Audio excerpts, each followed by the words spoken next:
สนุนโดยแอปวันดีคอนเทนต์จริตไทยเพื่อคนไทยดาวน์โหลดได้แล้ววันนี้เมื่อมีอาการไอมีเสมหะบรรเทาด้วยยาน้ำแก้ไอเด็กตรามิสเตอร์เฮิร์บ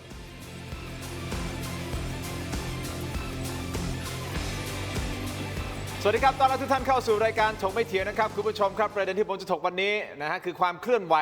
ในประเทศไทยนะครับคือเอาอย่างนี้ผมไม่รู้ว่าประเทศของเรานี่หลังๆมานี่นะฮะโหเจอแต่เรื่องราวใหญ่ๆโตๆกันทั้งนั้นไม่รู้จะช็อกอะไรกันก่อนนะฮะจากกรณีของปฏิบัติการนะฮะถอดเกล็ดมังกรนะที่เราเล่าไปเมื่อวานนี้แล้วครับมันมีข้อมูลเพิ่มเติมเขาไปขยายเพิ่มเติมไปหาข้อมูลเพิ่มเติมน่าตกใจอย่างยิ่งคุณผู้ชมครับเนื่องจากว่าเขาบอกว่าชาวจีนนะที่เข้ามาแล้วก็มาร่วมกับคนไทยกันเองนี่แหละครับเอาสัญชาติให้กับเด็กฮะคุณผู้ชมปรากฏว่าหนึ่งในนั้นเป็นลูกมาเฟียชาวจีนถือสัญชาติไทยถูกต้องตามกฎหมายถึง3คนพอขุดลงไปลึกๆไปเจอแจ็คพอตที่มีเจ้าหน้าที่โรงพยาบาลจับมือกับเจ้าหน้าที่เขตคอยจัดแพ็กเกจสัญชาติชุบตัวกุมารจีนมานานแล้วทั้งหมด13 ปีฮะรวมเป็นพันคนไอ้ยะตอนแรกผมตกใจนึกว่ามันแค่แบบพักหลังๆน่าอาจจะไม่กี่คนเนาะไปมาเขาทำมา13 ปีแล้วฮะคุณผู้ชมครับ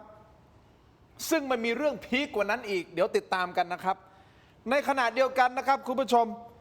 คนฝั่งทนก็ต้องเจอกับเรื่องระทึกขวัญฮะเมื่อน้ำบาดาลแรงดันสูงทะลักเข้าอุโมงค์ไซต์งานก่อสร้างรถไฟฟ้าสายสีม่วงใต้ตรงแยกวงเวียนใหญ่คุณผู้ชมส่งผลให้ถนนประชาธิปกก็สุดนะฮะหวบลงไปประมาณสัก20 เซนติเมตรและที่สำคัญตึกแถวนั้นเริ่มร้าวและเอ็นตัวมันมีภาพออกมาแล้วนะครับคุณผู้ชมจนท่านผู้ว่าชัดชาติก็ต้องสั่งปิดถนนเด็ดขาด 100%สั่งอพยพชาวบ้านในพื้นที่ระแวกนั้นออกด่วนนี่ดูตรงนี้นี่สุดแบบนี้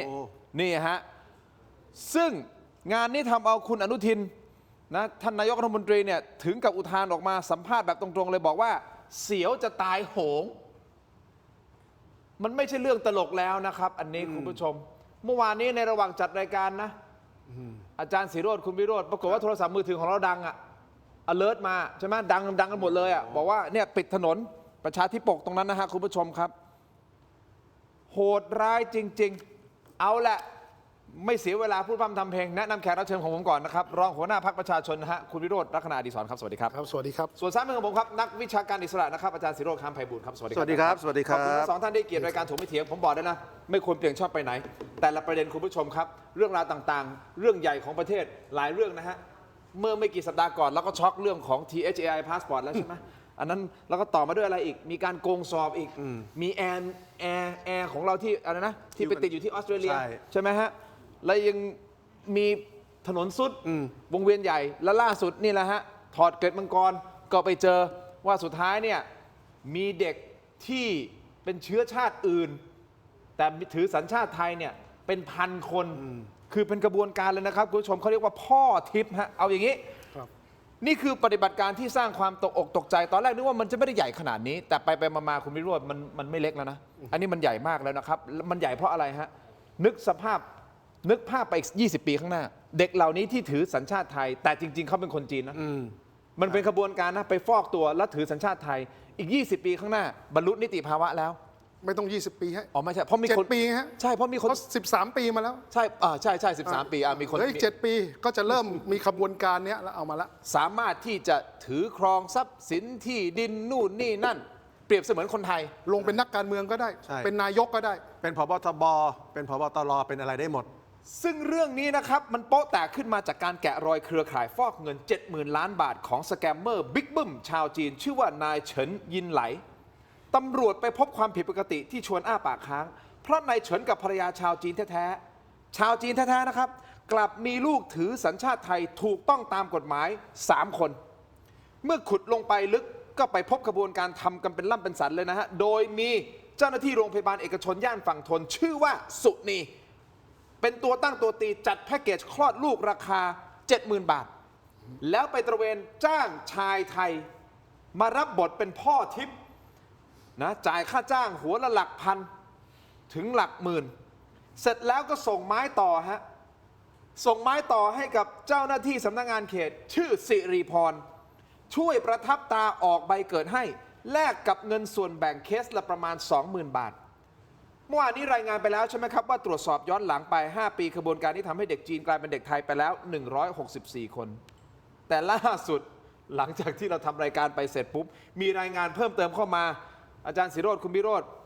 ปรากฏว่าเขาไปสืบย้อนหลังขบวนการฝากคันสวมสิทธิ์นี้ทำต่อเนื่องมา 13 ปี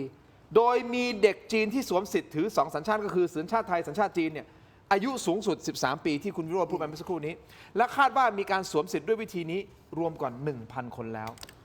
คุณวิโรจน์ นี่คือขบวนการเดียวนะครับ เราต้องกังวลไหม โอ้กังวลเนี่ยครับ ยังไง คืออย่างนี้คิดว่าขบวนการนี้คือแค่ขบวนการเดียวนะครับ ผมพอมีขบวนการนี้แล้ว ก็มีคนเล่าให้ฟังว่ายังมีอีกหลายขบวนการในหลายจังหวัดนะครับ ลักษณะแบบนี้ ลักษณะแบบนี้นะฮะอย่างเช่นที่ใดก็ตามที่มีการค้าขายกับชาวจีนนะครับเยอะๆอย่างเช่นเรื่องผลไม้ที่จังหวัดภาคตะวันออกของเรา ก็มีลักษณะคล้ายๆแบบนี้เหมือนกัน ถามว่าเขาวางแผนเพื่ออะไรคนที่จะทำอย่างนี้ได้คือคนที่มีสตางค์ถูกไหม และส่วนใหญ่ก็จะเป็นสตางค์แบบเทาๆด้วยถูกไหม ครับ ถามว่าเขาต้องการให้ลูกเขามาถือสัญชาติไทยเพราะอะไรเป้าหมายหลักคือจะได้ถือครองสินทรัพย์ที่มีทะเบียนได้ เช่นที่ดินเป็นหลัก เพราะการถือครองที่ดินในประเทศจีนเนี่ยเป็นไปได้ยากมากหรือเป็นไปไม่ได้ถูกไหมแต่ในประเทศไทยถ้าเขาถือครองที่ดินถือครองอสังหาริมทรัพย์ได้เขาลงทุนได้ถูกไหมเป็นเจ้าของกิจการได้ ถูก และที่สำคัญปุ๊บก็ยังแทรกซึมไปเป็นข้าราชการได้ฝากให้ลูกคนนึงเป็นข้าราชการก็แค่ 350,000 ถึง 800,000 บาทใช่ไหมตามข่าวถูกไหมถ้ามันเชื่อมโยงกันนะถ้าเราให้เราคิดถึงภาพใหญ่นะว่าคนเหล่านี้เนี่ยหนึ่งขนเงินเทามา ก็กลัวว่าไอ้คนที่มันไม่ใช่ลูกก็จะโกงงั้นเอาลูกมาเป็นคนไทยเลยดีไหมเวลาเอาเงินเทามาลงทุนลูกเราจะได้เป็นเจ้าของกิจการเจ้าของที่ดินอสังหาริมทรัพย์ต่างๆเต็มไปหมดอย่างเงี้ยแล้วเราไม่คิดเหรอครับว่าอีก7 ปีข้างหน้าเนี่ยไอ้13จะกลายเป็น20แล้วคราวนี้มันเหมือนหมากวายเลยนะมันจะออกมาเรื่อยๆเรื่อยๆเรื่อยๆแล้วประเทศเราจะยังไงก็กินประเทศเราก็เป็นแผนยึดประเทศยังไงคิดง่ายๆเลย ถึงขนาดยึดประเทศไหม ก็ยึดนะครับก็คือคนเหล่านี้เป็นคนไทยโดยสมบูรณ์ตามกฎหมายครับมันคือการยึดประเทศมันคือการที่ในที่สุดพอคนเหล่านี้อายุครบ17 ปี 20 ปีเขามีสิทธิ์เหมือนคนไทยทุกอย่างทั้งที่เขาไม่ใช่คนไทยนี่มันคือขบวนการโกงชาติขบวนการทำร้ายประเทศที่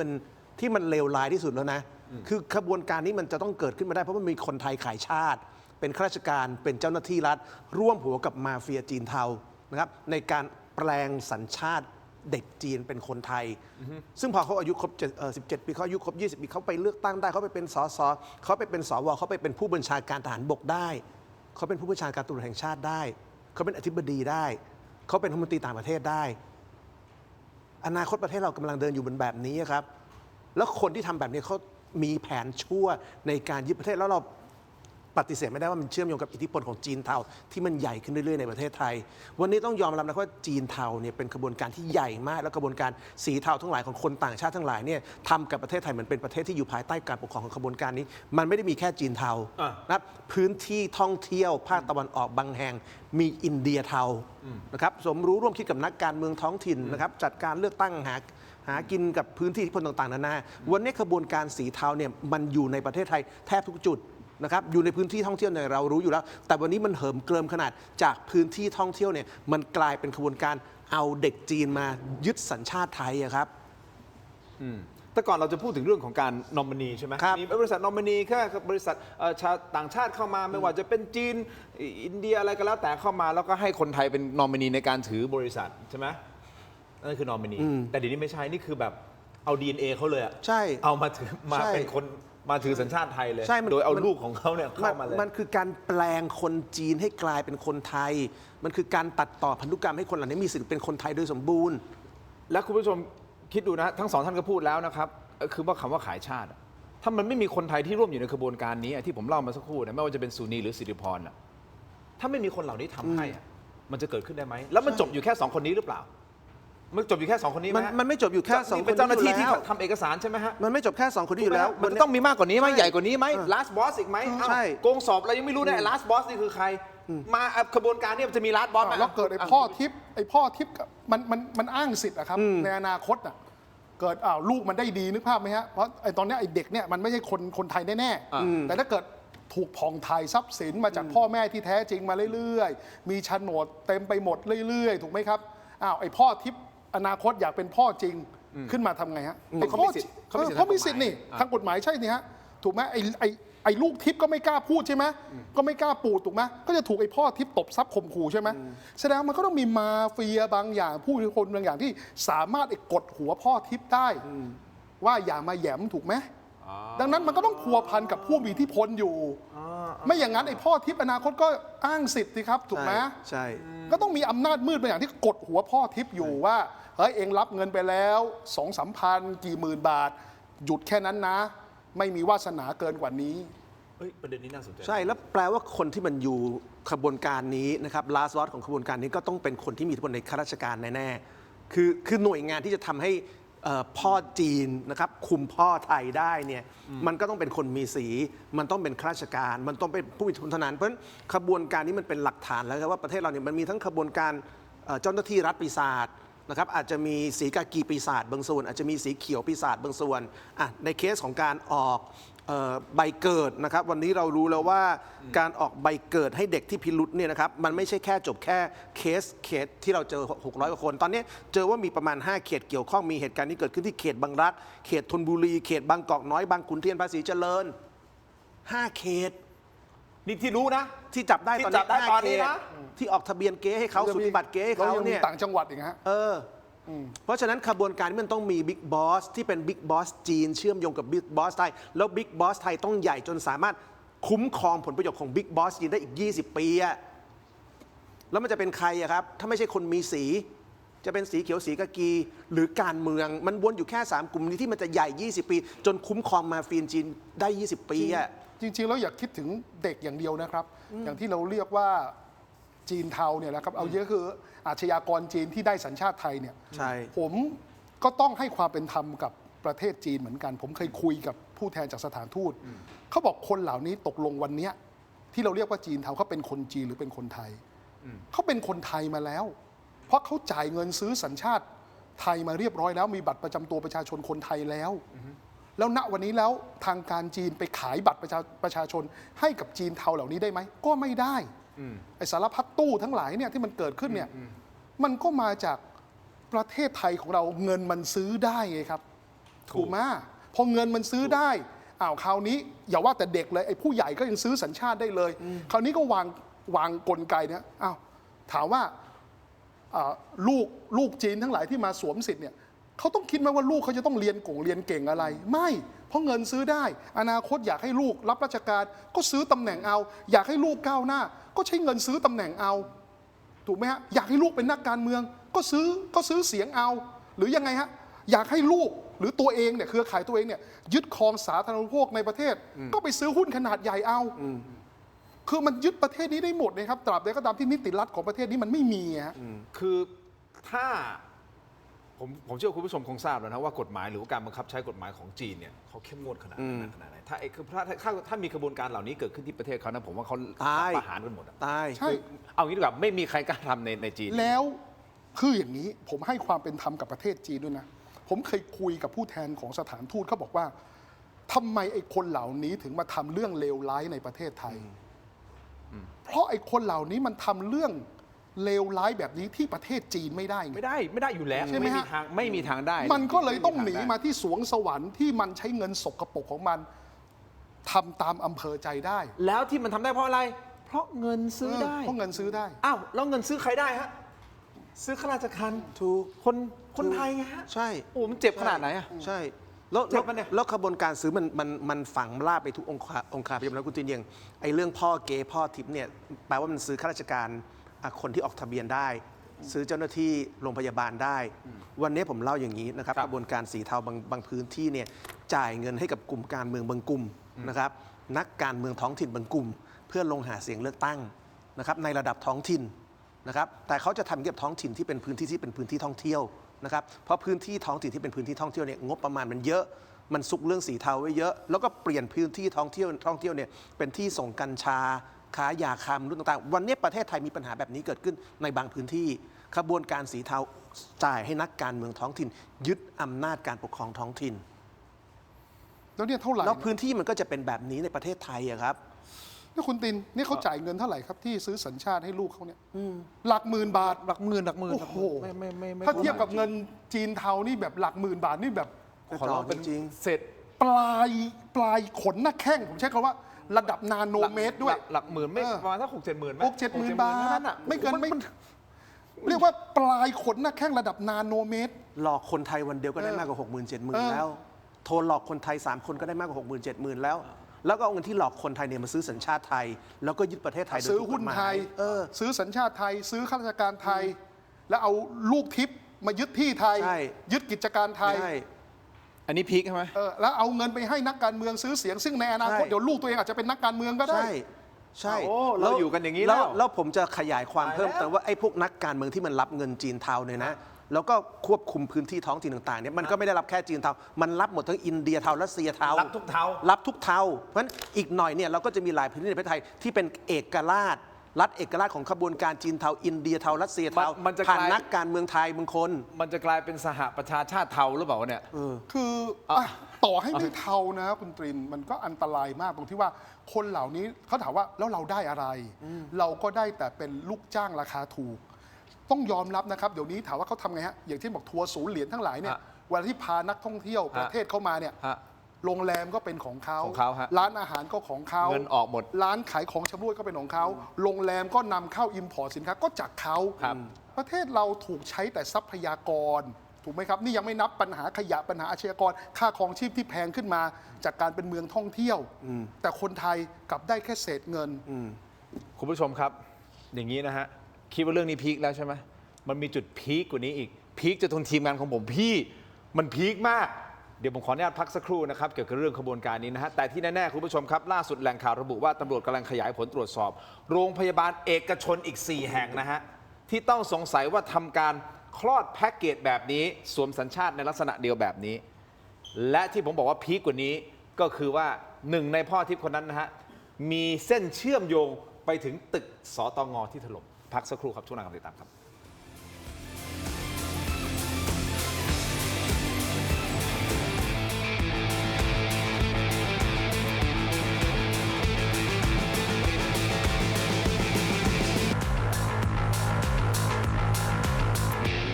สนับสนุนโดยผลิตภัณฑ์ตราทิพรสแค่มีทิพรสก็อร่อยครบรส แก้ลมวิงเวียน ยาหอมเม็ดซองแดง เวชพงศ์โอสถ หาซื้อได้ตามร้านขายยาทั่วไป กลับมากันต่อนะครับตกไปเทียนในช่วงนี้นะครับอาจารย์สิโรจน์นะฮะและคุณวิโรจน์นะฮะพูดคุยกันต่อเลยนะครับอย่างนี้ที่ผมบอกว่ามันมีจุดพีคนะฮะเกี่ยวกับเรื่องของการจะใช้คำว่าซื้อสัญชาติให้กับทารกจีนนะฮะคุณผู้ชมครับมันมีเรื่องต่อเนื่องนี้เนื่องจากว่าพ่อทิพย์หนึ่งในพ่อทิพย์นะฮะคุณผู้ชมครับที่เขาจับได้นะครับขออนุญาตนะฮะชื่อวิโรจน์เหมือนกัน เอาเหรอฮะ แต่ไม่ใช่วิโรจน์ลักษณะดีสอนนะแต่ชื่อวิโรจน์เหมือนกันนะครับตอนแรกนายวิโรจน์เขาอ้างว่าอย่างนี้นะครับว่าอ่านหนังสือไม่ออก และถูกหลอกให้เซ็นเอกสารตอนไปสมัครงานที่โรงงานขยะรีไซเคิลของจีน อย่างนี้นะ เขาบอกอ่านไม่ออกนะ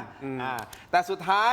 แน่นอนฮะตำรวจไทยก็ไม่เชื่อหรอกเขาเก่งอยู่แล้วนะฝ่ายปกครองนะเขาก็ซัดนะฮะซัดสุดท้ายยอมรับสารภาพว่าได้รับค่าจ้างครั้งละ 3,000 บาท โอ้ตาย ครั้งละ 3,000 บาท คุณผู้ชม เพื่อเซ็นรับรองบุตรให้กับครอบครัวชาวจีน ครอบครัวที่เป็นมาเฟียนี่แหละ 3 คนฮะคุณวิโรจน์อาจารย์สิโรจน์คนละ 3,000 3 คน 9,000 บาทได้ 9,000 บาท แต่คุณขายไปแล้วนะ ขายชาติไปแล้ว ขายชาติของจริงเลยนะ ให้กับกลุ่มนี้ไปแล้วนะครับ 9,000 บาทเท่านั้น แต่ที่พีคที่สุดมันคือมีชื่อคนหนึ่งที่ชื่อว่านายประจวบ นายประจวบคนนี้ไม่ใช่ใครที่ไหน เขาคือผู้ต้องหาคดีนอมินีที่ไปถือหุ้นใหญ่ 10% ในบริษัท China Railway ซึ่งเป็นผู้รับเหมาในคดีตึกสตงถล่มฮะ ปรากฏว่ามีชื่อเขาไปเป็นพ่อเด็กจีนด้วยครับ คือรับทุกทาง เป็นนอมินีรับทุกทาง แล้วไชน่าเรลเวย์นี่ไม่ได้งานแค่สตงนะครับ ได้งานสำคัญของแทบทุกโครงการในประเทศไทย แทบทุกจังหวัดแทบทุกหน่วยงาน นายประจวบคนนี้เขาอ้างว่าเป็นพ่อแท้ๆของเด็กนะครับ ปรากฏตำรวจเชื่อไหมเจ้าหน้าที่เชื่อไหมไม่เชื่อตรวจ DNA กันหน่อยไหม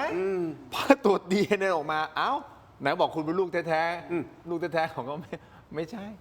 ตรวจ DNA ออกมาไม่ใช่ ปรากฏเขาไม่ได้เป็นพ่อลูกกัน ครับ ก็คือมาจ้างให้เป็น คือมัน พ่ เป็น อ การ ทิพย์แหละ มันเป็นการลุกคืบอะครับ ในยุคปัจจุบันเนี่ยเขาก็ใช้ คนอย่างคุณประจวบเนี่ยนะครับนามสมมุติเนี่ยหรือนามจริงเนี่ยนะครับก็มาเป็นนอมินีถูกไหมแต่สุดท้ายเขาไม่ไว้ใจไงเขาไว้ใจเลือดเนื้อเชื้อไขเขาก็วางเสร็จแล้วนะฮะเกมในการยึดประเทศนี่คือวางยาวนะครับ ใช่ เพราะอนาคตเด็กๆเหล่านี้ก็จะมาแทนประจวบแทนนอมินีและคราวนี้จะจับยังไงครับ จับยังไง เป็น ล่ะ คนไทยแล้ว คนไทยมาจากไหน ก็ไม่ต้องเอานอมินีแล้ว ไม่ต้องไง ก็เรียบร้อยแล้ว ก็ถูกกฎหมายทุกเรื่อง คืออย่างนี้แต่ต้องระมัดระวังเรื่องหนึ่งถามว่าแล้วคนไทยเชื้อสายจีนล่ะ หรือคนไทยเชื้อสายอื่นต่างกันไหม เนี่ย อย่างผมไง เนี่ย คือแสดงว่าต่างกันนะ ไม่เหมื เพ อน ราะ กัน คนเหล่านี้คืออะไรฮะตั้งใจทำมาหากิน ถูก และรากเหง้าเราอยู่ตรงนี้แล้วนะไอ้ตรงนั้นคือในอดีตซึ่งมาจากบรรพบุรุษเรา และเราไม่มี ไม่ได้ ความ เกี่ย ป ว ระ ข้ ส อง งค์ ด้วย ที่จะย้ายกลับไปแล้ว เพราะตอนนี้เราทั้งวัฒนธรรม รากฐานเราอยู่ที่นี่เราทำงานเราเสียภาษีที่นี่แล้ว ไม่ได้หวังว่าจะผ่องถ่ายกำไรรายได้กลับไปแผ่นดินอื่นแล้ว เราเป็นคนไทยโดยสมบูรณ์แบบแล้ว ดังนั้นเนี่ยการที่จะมีคนเชื้อชาติอื่นจะขอสัญชาติ ถ้าเราผ่านกระบวนการพิสูจน์ถูกต้อง ถูกครับ ว่าเขาจะเป็นคนไทยแล้วก็ทำมาหากินที่นี่ถูกต้อง ถูกต้อง ไม่มีประวัติอาชญากรรม ถูกครับ เขาก็มีสิทธิ์ที่จะได้สัญชาติไทย แต่กรณีนี้ต่างกัน เพราะความประสงค์ที่แท้จริงคือ ต้องการจะเอาเปรียบ และใช้ประโยชน์จากทรัพยากรไทย สร้างรายได้และเอารายได้ ออกไปประเทศของเขา ใช่ อาจารย์ศิโรจน์นี่ปลาซิวปลาสร้อยหรือเปล่า น่าจะใช่นะมัน ปลา เป็น ซิว หาง ปลาสร้อยอยู่แล้วปลาซิว เจ้าหน้าที่ ปลาสร้อยอยู่ โรง แล้ว พยาบาลนู่นนี่นั่นนั่นหมายฮะ last boss เราคุยกันเรื่อง last boss นะหลายครั้งนะเพราะมันตั้งแต่โกงสอบเนี่ยเราก็คิดว่าไว้ตกลงเนี่ย last boss ของโกงสอบจะจับได้หรือเปล่า กรณีนี้เช่นเดียวกันมันต้องมี last boss เนี่ยออกมาตัวเล็กตัวน้อยตัวเล็กตัวน้อยสุดท้ายมันจะจบอยู่แค่นี้หรือเปล่าแล้ว ถ้ามันจบอยู่แค่นี้จริงๆเฮ้ยแต่ความเสียหาย 13 ปีที่ผ่านมามันเกิดขึ้นแล้วอะแล้วมันจะไปยังไงต่ออาจารย์ศิโรจน์มองไง คุณทินให้ผมตอบแบบให้ความหวังหรือว่าตอบแบบตามความจริงนะครับ ถ้าให้ผมตอบ โอ้ย แบบ เราอยู่บนโลกของความเป็นจริงเถอะเอาโลกของความเป็นจริงฮะ ถ้าอยู่ในโลกความเป็นจริง คุณก็ดูว่าสภาพเส้นเลือดฝอยของขบวนการขายชาติขบวนการพ่อทิพย์ขบวนการมังกรปีศาจเนี่ยมันทำอย่างนี้กันมา 13 ปีนะครับเฉพาะปีนี้จับได้ 600 กว่าคนเนี่ยนะครับบอสมันต้องใหญ่ขนาดไหนฮะการที่มันมีขบวนการมันขยายไปถึงโรงพยาบาลได้ แปลว่าเขาต้องมีโรงพยาบาลเอกชนอยู่กับเขาใช่ไหมคิดว่าเขาจะเดินดุ่มๆไปขายชาติกับโรงพยาบาลที่เขาไม่มีพวกพ้อง เขาอาจจะถือหุ้นโรงพยาบาลนั้นแล้ว ผมไม่สงสัยว่าเขาจะถือหุ้นในโรงพยาบาลเหล่านี้ อ่า การที่เขาสามารถให้ข้าราชการนะครับให้ฝ่ายกทมฝ่ายปกครองหรือฝ่ายใครก็ตามแต่ออกสูติบัตรให้ลูกหลานเขาได้อย่างเงี้ยแปลว่าเขาต้องมีนายใหญ่ของข้าราชการอยู่เบื้องหลังเขาใช่ไหมคือคนไทยทุกคนเนี่ยรู้อยู่แล้วว่าทำเรื่องนี้มันผิดนะเพราะเรื่องนี้มันต้องมี last boss ที่มันใหญ่ผมว่าเรื่องนี้เผลอๆ last boss case นี้นะครับใหญ่กว่า last boss โกงสอบท้องถิ่นด้วยไอ้โกงสอบท้องถิ่นนี่ก็เลวอยู่แล้วนะ นี่กองสาวท้องถิ่นนี่หนักมากแล้วนะ ใช่ แต่อันนี้มันขายชาติเลยไง มันจงใจปลอมเอกสารใบเกิด มันจงใจแจ้งเท็จ มันจงใจปลอมสูติบัตร มันปลอมทุกอย่าง เพื่อโดยที่มันรู้ว่าอีก 20 ปีเหล่านี้ไอ้ขบวนการมังกรปีศาจพวกนี้มันจะยึดประเทศไทยหรือเปลี่ยนประเทศไทยเป็นเมืองขึ้นของจีนปีศาจ ไม่ใช่คนจีนทุกคนนะ แต่ว่าขบวนการจีนปีศาจหรือขบวนการต่างด้าวปีศาจพวกนี้มันยึดประเทศไทยเพราะฉะนั้น last boss มันต้องใหญ่มาก มันต้องมีพลระดับ 20 ปีอะคุณคิดว่าไอ้แก๊งหัวโจกขบวนการโกงสอบท้องถิ่นประเทศเราเนี่ยมันใหญ่กันถึง 20 ปีไหมสมมุตินะครับสมมติบังเอิญแก๊งโกงสอบท้องถิ่นมีอธิบดีคนหนึ่งผิด หรือปลัดบางคนผิด มันจะมีปลัดคนไหนที่เป็นคนไหนใหญ่ถึง 20 ปีในประเทศนี้ไหมไม่มี แต่แก๊ง last boss ของขบวนการมังกรปีศาจพ่อทิพย์ปีศาจจีนปีศาจกลุ่มนี้เนี่ยมันต้องใหญ่อย่างต่ำ20 ปี เพราะมันต้องคุ้มครองไอ้พ่อเก๋ต้องทำให้พ่อเก๋เนี่ยอยู่ภายใต้พ่อจีนตัวจริง ไม่ให้พ่อเก๋ตั้งตัวเป็นใหญ่แล้วเอาผลประโยชน์ของลูกไปเป็นของตัวเองหมดใช่ไหมมันต้องใหญ่ระดับ 20 ปีบวกไงปกครองท้องถิ่นนี่เรื่องเล็กคุณเจอขบวนการขายชาติเล่นลาสวันี้ใหญ่กว่าเผลอๆอาจจะเป็นบอสกลุ่มเดียวกันหรือเปล่าก็ไม่รู้ด้วย แต่ขบวนการไอ้ลาสบอสแก๊งมังกรปีศาจเนี่ยมันต้องมีสีกากีเกี่ยวนะครับแล้วผมสงสัยต้องมีสีเขียวเกี่ยวแล้วมันต้องมีนักการเมืองเกี่ยวจะต้องมีนักการเมืองระดับชาติและนักการเมืองท้องถิ่นจำนวนหนึ่งเกี่ยวแน่ๆคุณโรจน์มองเห็นตรงกันไหมครับ ก็ ในเรื่องของขบวนการที่อยู่ข้างหลังเนี่ยใครจะเข้ามา โอ้โหมันคือมันต้องคุ้มครองไอ้เด็กคนเนี้ย20 ปีอ่ะดังนั้นขบวนการนี้มันต้องยิ่งใหญ่มากอะนะครับ ใช่ ไม่งั้นไอ้พ่อทิพย์มันยอมจ่ายเหรอครับไอ้ตัวพ่อจริงเขายอมจ่ายเหรอครับเกิดไอ้พ่อทิพย์มันมาเคลมเสร็จขึ้นมาทำยังไงอะแต่อย่างนี้ผมชวนคิดอย่างนี้ดีกว่าว่าทำไมมันไม่ไปทำกับประเทศอื่นผมพูดอย่างประเทศสิงคโปร์อะไรเงี้ยหนึ่งก็คือข้าราชการเขาซื้อไม่ได้ถูกไหม ใช่ ข้าราชการเขาซื้อไม่ได้ถูกไหมสองต่อให้อย่างนั้นแต่งงานจริงเลย อ่า ไปหา ผู้หญิงสิงคโปร์แต่งงานมีลูกจริง ๆ เลยทำไมไม่ทำครับ เพราะประเทศเหล่านี้เนี่ยเขามีกลไกในการจัดเก็บภาษีที่ตรงไปตรงมาไง แต่คนประเทศเราคุณก็รู้อยู่ว่า หนีภาษีได้ หลบเลี่ยงภาษีได้อ้าวยึดที่ดินเป็นของเขาทำธุรกิจได้ หาทางหลบเลี่ยงภาษีได้ ส่งเงินออกนอกประเทศ ส่งกลับประเทศก็ได้ คุณคิดว่าคุณทำคุณฟอกเงินที่สิงคโปร์ได้เหรอน่าจะยากมากๆถูกปะคุณสามารถที่จะหลบเลี่ยงภาษีที่สิงคโปร์ได้เหรอยากมากๆ ดังนั้นเนี่ยผมคิดว่าเนี่ยมันถึงโอกาสที่เราต้องมานั่งถามประเทศตัวเองแล้วว่าเฮ้ยการบังคับใช้กฎหมายเรามี แต่กฎหมายเนี่ยเราถูกบังคับใช้หรือเปล่าครับ ถ้าข้าราชการซื้อได้กลไกการจัดเก็บภาษีคุณมารีดแต่คนตัวเล็กนี่ไงมาเฟียมาแล้วไงหนีภาษีได้ทุกอย่างฟอกเงินได้ทุกอย่าง จะขนถ่ายเงินโอนย้ายออกนอกประเทศขนเข้าขนออกได้ทุกอย่าง สุดท้ายเนี่ยมันจะเป็นพื้นที่ผมต้องให้ความเป็นธรรมกับประเทศจีนนะมันจะกลายเป็นศูนย์รวมอาชญากรจีนโดยที่ประเทศจีนเนี่ยก็จัดการไม่ได้ เพราะมันถือสัญชาติไทยหมดแล้ว มันอยู่ในอธิปไตยของไทยด้วย มันอยู่ในอธิปไตยของไทยแล้วหลายครั้งผมเคยคุยกับผู้แทนของสถานทูตจีนเขาบอก พอมันได้สัญชาติไทยถือบัตรประชาชนไทยทางการจีนจับได้อะครับ ไม่ได้อะ ก็จับไม่ได้แล้ว เขาถือว่าเป็นคนไทยไปแล้ว เนี่ย สัญชาติ เขาโกรธมากด้วยซ้ำไปนะว่าทำไมประเทศเราถึงยอมให้ไอ้อาชญากรเอาเงินสกปรกมาซื้อสัญชาติเพื่อหลบหนีหมายจับและบางคนโทษประหารที่ประเทศจีนด้วยนะ แล้วมาอยู่เมืองไทย แล้วขบวนการสแกมเมอร์อย่างเฉินจื้อนี่ก็โดนกลับไปที่จีนถูกต้องไหมครับมีหลายๆคนที่โดนกลับไป นั่นคืออะไรฮะไม่ได้สัญชาติไง ใช่ แต่ถ้าพ่อเฉินจื้อทำอย่างนี้มองการไกลกว่านี้ ป่านนี้เฉินจื้อสมมติ ลอยล้ำ ชื่อวิสิตและสมมติเนี่ย อ่าร อดแล้วมีบัตรประชาชนแล้ว หรือทำแบบสารพัดตู้ ซื้อสัญชาติเรียบร้อย ทางการจีนจับอะไรไม่ได้แล้ว หรือแก๊งที่ทำตอนนี้อาจจะเป็นลูกน้องของไอ้พวกแก๊งเฉินจื้อไอ้ตูนูนตูนี้ก็ได้ใครจะไปรู้ ไม่มีใคร ใช่ไหม ไม่แน่นะ ถ้าสืบไป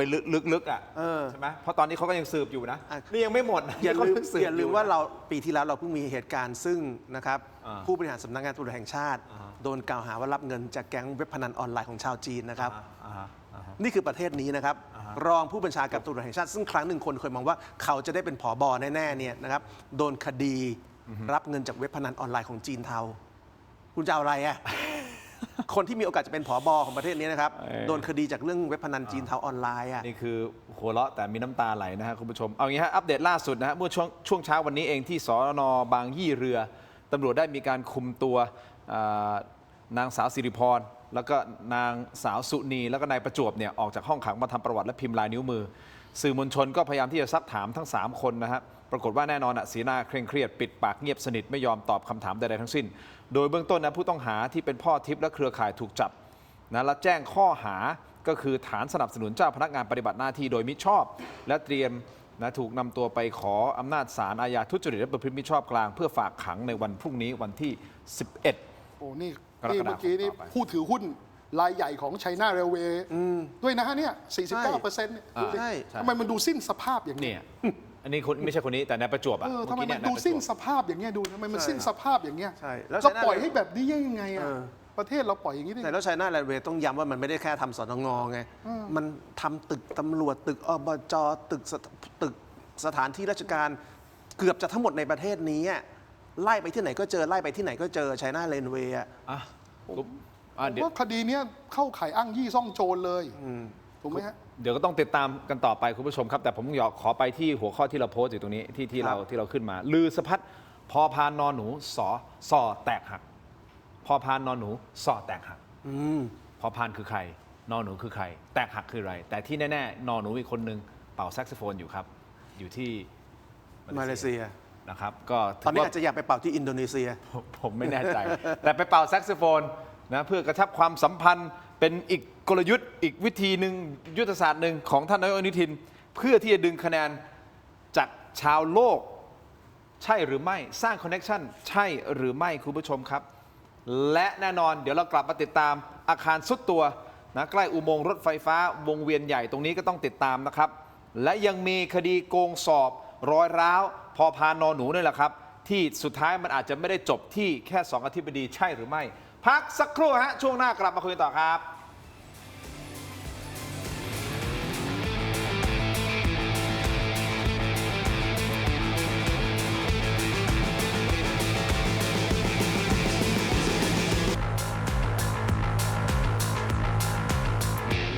สนุนโดย อาหารแมวเหมียวเหมียวอร่อย มีประโยชน์ถูกใจเหมียว คุณผู้ชมครับกลับมาถกไปเถียงในช่วงนี้นะครับอยู่กับอาจารย์ศิโรจน์และคุณวิโรจน์นะฮะ ครับ ก่อนที่เราจะไปประเด็นเรื่องของการเป่าแซกโซโฟนของท่านนายกรัฐมนตรีนะครับคุณผู้ชมครับก็ถือว่าเป็นยุทธศาสตร์อย่างหนึ่งนะฮะในการที่จะสร้างสารสัมพันธ์นะฮะของท่านนายกนะครับนี่ไม่ใช่ครั้งแรกนะที่ไปแสดงดนตรีที่ต่างประเทศนะครับคุณผู้ชมครับแต่ก่อนที่จะไปตรงนั้นผมขอมาเอาโซลูชันก่อน เรื่องของการให้สัญชาติกับเด็กๆที่ปรากฏว่ามีพ่อทิพย์และเป็นขบวนการมา 13 ปีอะในมุมมองของทั้งสองท่านคิดว่ามันควรจะมีทางออกหรือแก้ไขอย่างไร เพื่อที่จะป้องกันไม่ให้สิ่งที่เรากังวลว่าในอนาคตข้างหน้าจะถูกพวกนี้กินประเทศไปอาจารย์ศิโรจน์ก่อน ถ้าถามผมนะครับเบื้องต้นต้องถอนสัญชาติให้หมดนะครับแล้วนอกจากถอนสัญชาติให้หมดเนี่ยทรัพย์สินที่ในอนาคตจะเป็นของเด็กพวกนี้เนี่ยต้องหาทางอายัดเป็นของแผ่นดินด้วย ทีนี้จะมีคนถามว่าแล้วจะถอนสัญชาติเขาได้ยังไงจะเช็คได้ยังไงคำตอบผมง่ายมากนะครับเราไปดูเลยว่าโรงพยาบาลที่วันนี้เนี่ยถูกจับได้แล้วว่ามีการขายสูติบัตรมีการออกเอกสารเกิดปลอมให้กับเด็กจีน ครับ นะครับมาเป็นคนไทยเนี่ยมันคือโรงพยาบาลไหน ครับ แล้วไล่ตรวจ DNA ให้หมดเลยนะครับในรอบ 10 ปีนะครับในรอบ 5 ปีนะครับคุณเอาพ่อของเด็กทุกคนเนี่ยมาตรวจ DNA ให้ตรงกันทั้งหมดว่าพ่อกับลูกเนี่ย DNA ตรงกันไหม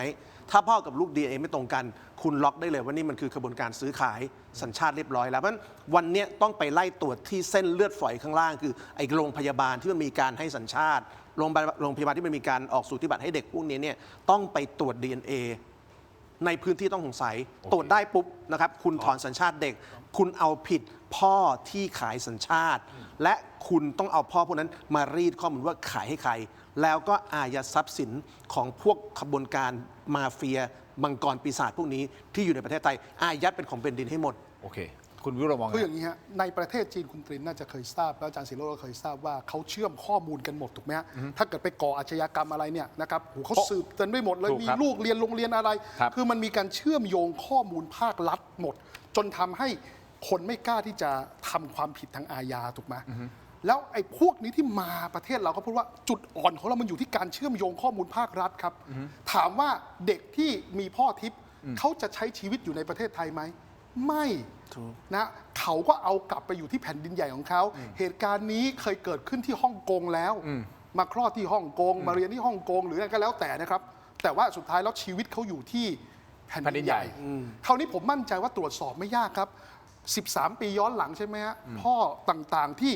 ลูกไม่ได้เข้าโรงเรียนอะในประเทศไทยมันแปลกไหมแสดงว่ามันต้องเรียนหนังสือแต่มันไม่ใช่ที่ประเทศไทยใช่ไหม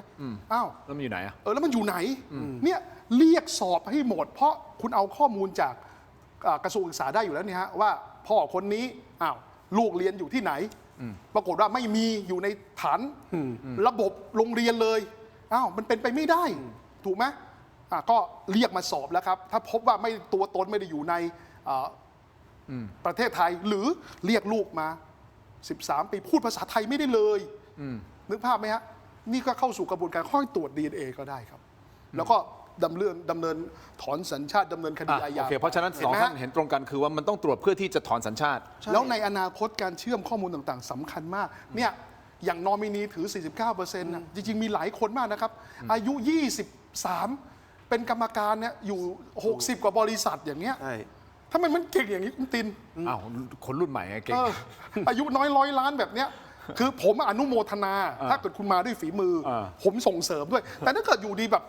เนี่ยเมื่อกี้เนี่ยสภาพเมื่อกี้เนี่ยผู้ถือหุ้นรายใหญ่ไชน่าเรลเวย์อยู่ในสถานะสิ้นสภาพแบบเนี้ยแล้วผมมั่นใจว่าถือหุ้นอยู่อีกหลายบริษัทด้วย เอาฐานข้อมูลเหล่านั้นกวาดล้างพวกบริษัทนอมินีให้หมดครับ ให้เขาประเทศนี้มันไม่ใช่ระบบนิเวศที่เขาจะมาก่อคดี หรือว่าทำอะไรเอาเปรียบแบบนี้ได้อะ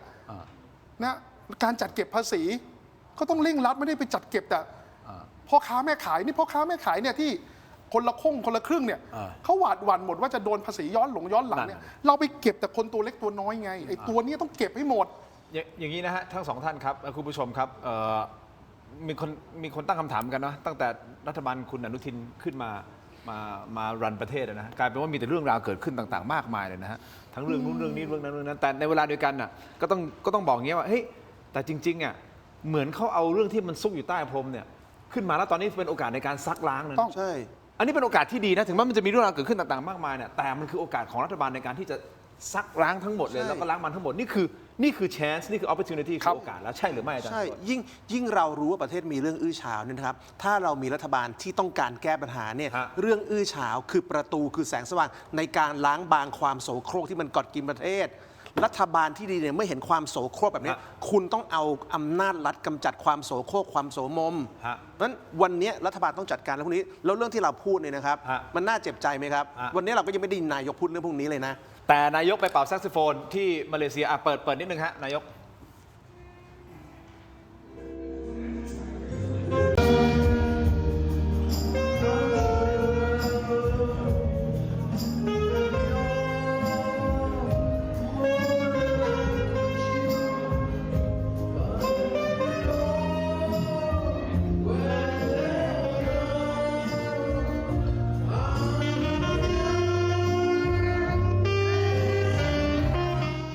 นี่คุณผู้ชมท่านนายกรัฐมนตรีเป่าแซกโซโฟนท่านอวัยอิบราฮิมร้องเพลงนะ My Way นี่คือเพลงคลาสสิกนะฮะอีกเพลงหนึ่งของโลกเลยนะฮะคุณผู้ชมครับเป็นการสร้างความสัมพันธ์นะฮะแต่แน่นอนแล้วครับคุณผู้ชมครับผมเชื่อว่านะประเด็นต่างๆ ในประเทศไทยท่านรับทราบดีนะครับเดี๋ยวกลับมาก็คงต้องมาพูด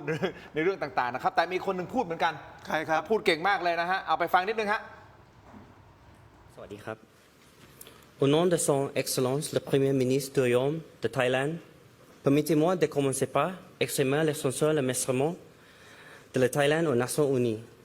ainsi qu'au président pour avoir convoqué le premier dialogue mondial Merci beaucoup นี่ฮะนี่คือคุณชัยชนกนะฮะพูดภาษาฝรั่งเศสนะคุณผู้ชมครับไปต่อที่ออนไลน์สแกน QR Code หน้าจอเมื่อสักครู่นี้นะไปที่เทอร์ริสต์ท่านใน YouTube Facebook ถกไม่เถียงเดี๋ยวไปพูดคุยกันต่อนะครับหลากหลายประเด็นเรื่องของการโกงสอบ เช่นเดียวกัน มันอาจจะไม่จบแค่ 2 อธิบดีนะครับคุณผู้ชมครับพอพานนอนหนูทะเลาะกันจริงหรือเปล่า เจอกันในออนไลน์ขอบคุณครับคุณวิโรจน์ครับ ขอบคุณครับ อาจารย์ศิโรจน์ ขอบคุณครับ เจอกันในออนไลน์ถกไม่เถียงครับสวัสดีครับ สวัสดีครับ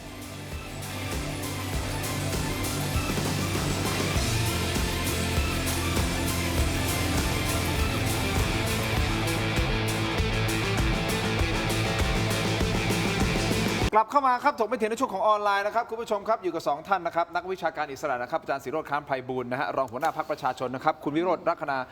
อดิศรนะฮะพูดคุยกันต่อคุณผู้ชมแหมมันติดอย่างนี้เดี๋ยวผม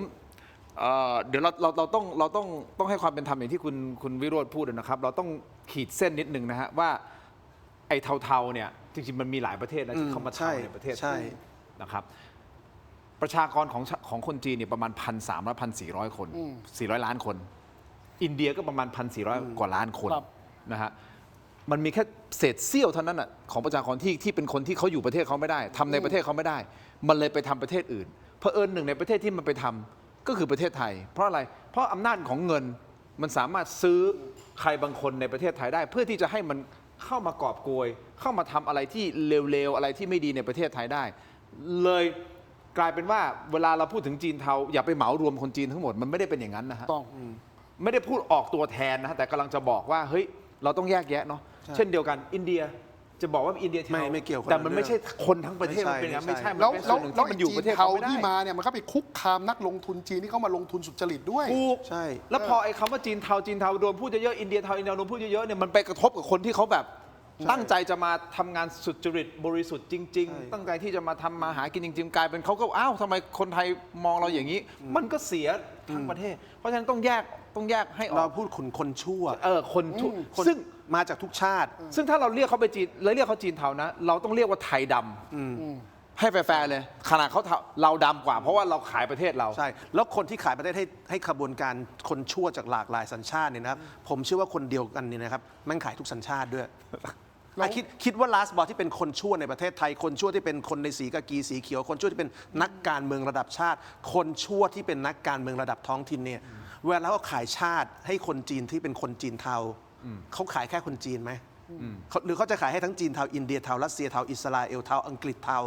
คนชั่วที่เป็นคนไทยเนี่ยนะครับมันขายให้คนชั่วจากชาติไหนได้ มันขายทั้งนั้น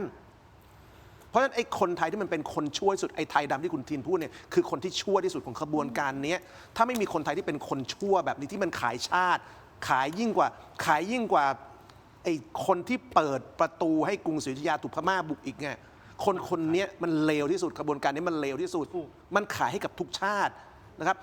ไอ้เจ้าพญาที่มันขายชาติสมัยกรุงศรีแตกครั้งที่2เนี่ยนะมันขายให้แค่พม่าครั้งเดียวด้วยการเปิดประตูนะแต่ไอ้คนชั่วแก๊งลาสบอสประเทศไทยเนี่ยมันขายให้ทุกชาติที่พร้อมจะจ่ายเงินให้มันแล้วมันขาย 20-30 ปี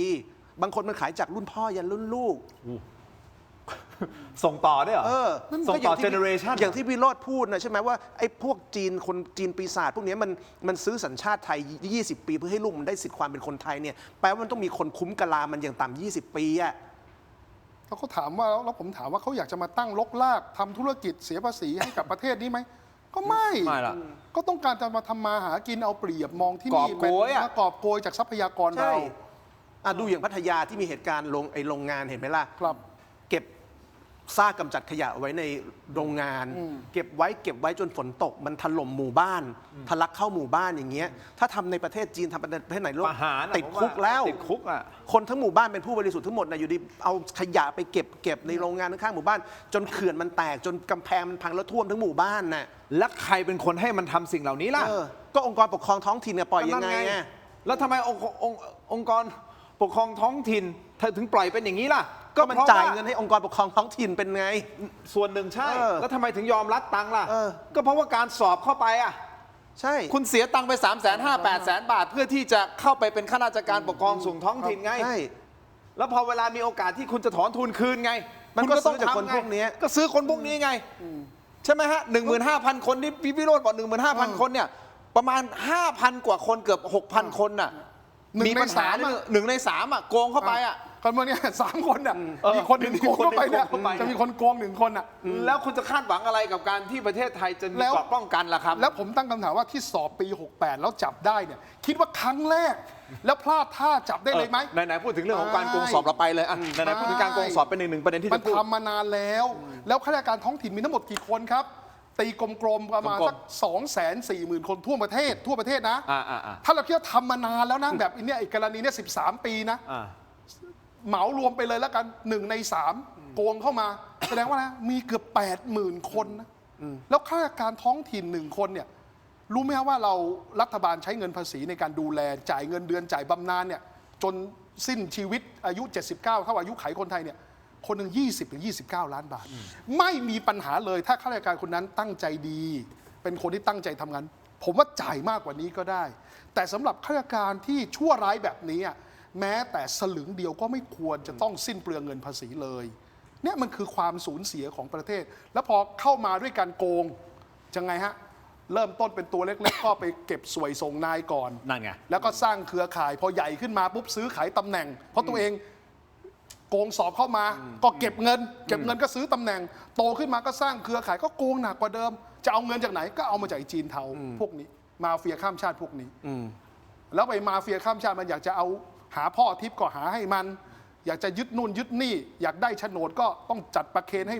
มันทำธุรกิจผิดกฎหมาย ค้ามนุษย์ก็ฝ่ายปกครองก็